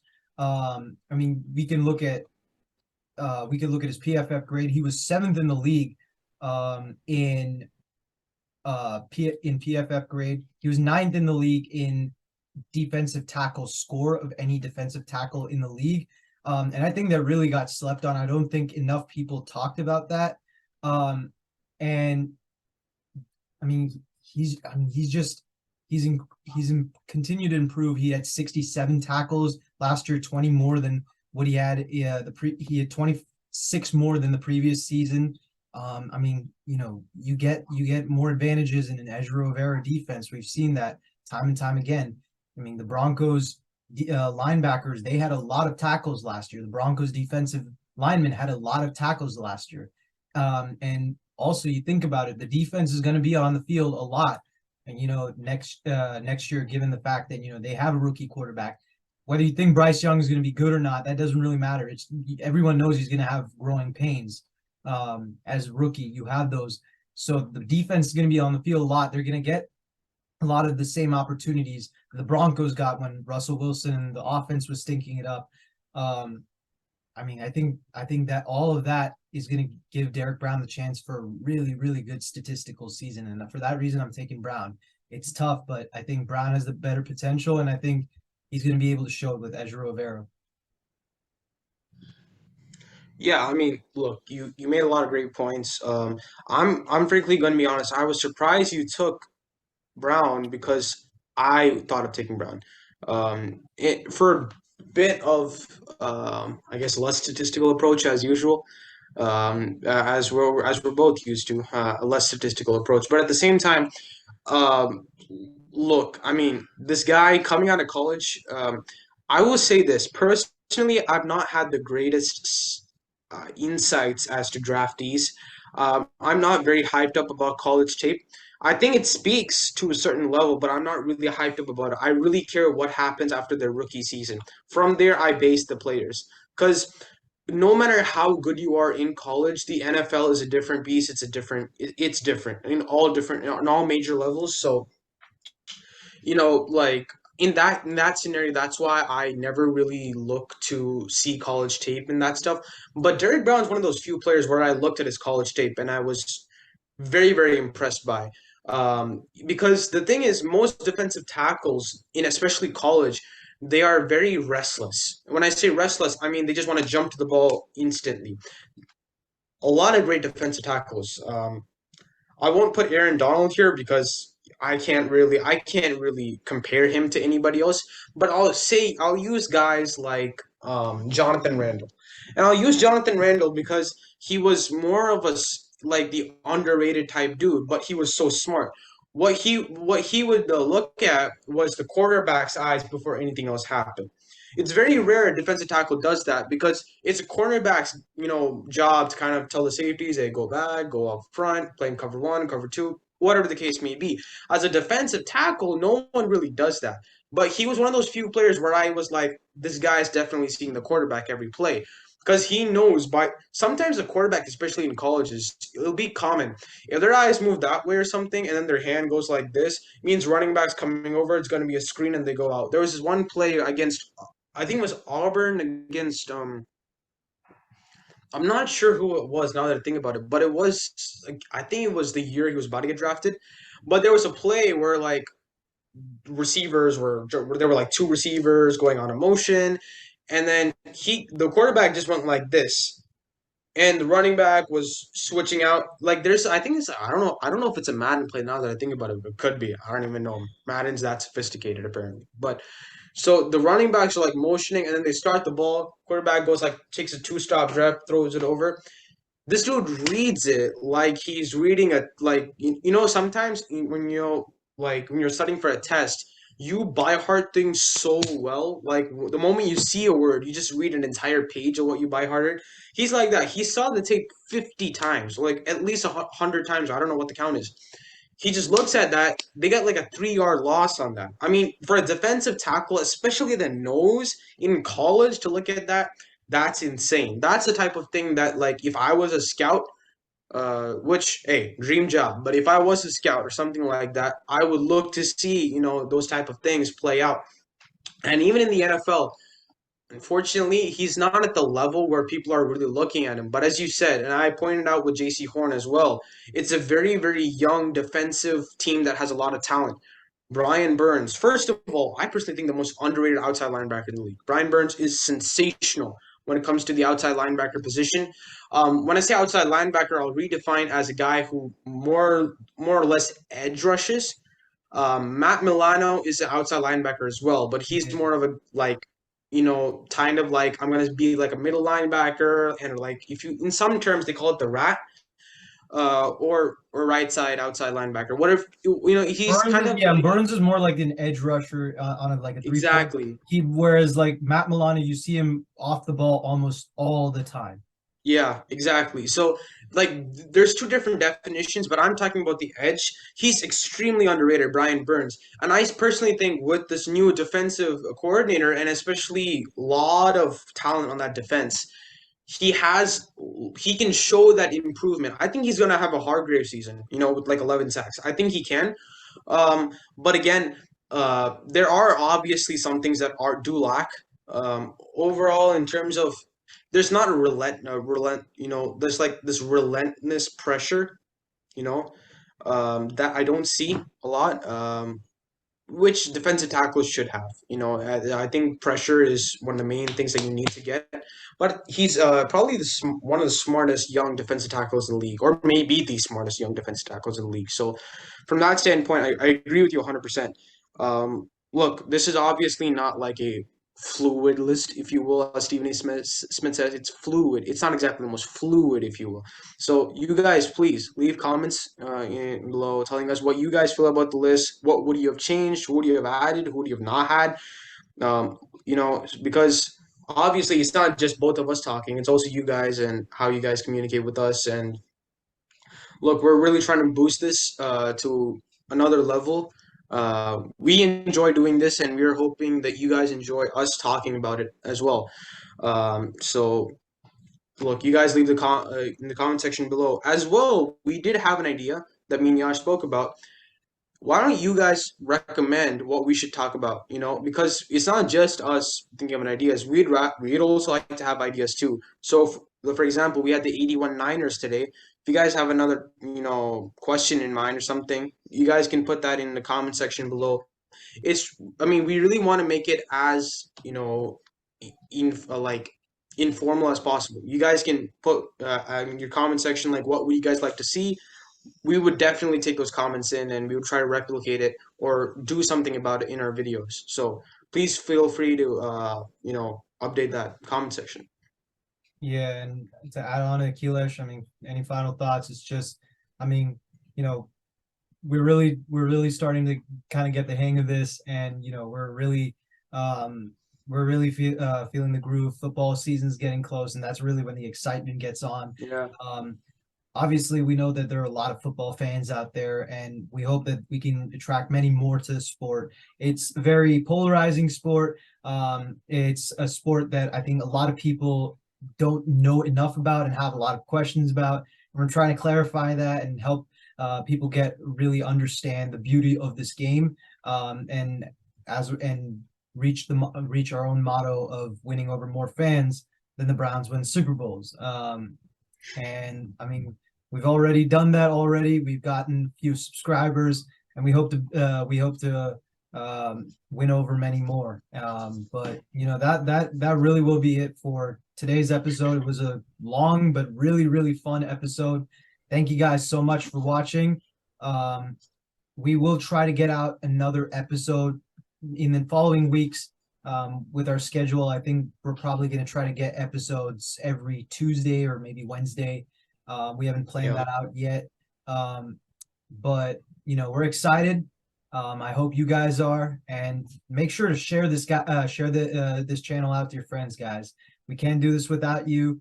And we hope to grow it as much as we can. Akilesh, any final thoughts? Yeah, I mean, look, you summed it all up. You know our mission, we know our mission.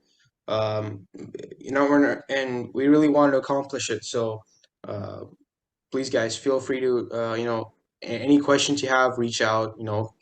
Share it with your friends. We want to make this big, and we want to make this big with you guys, most importantly. So, um, look, that's all for today. We can't wait for the next video. We'll see you then. Peace.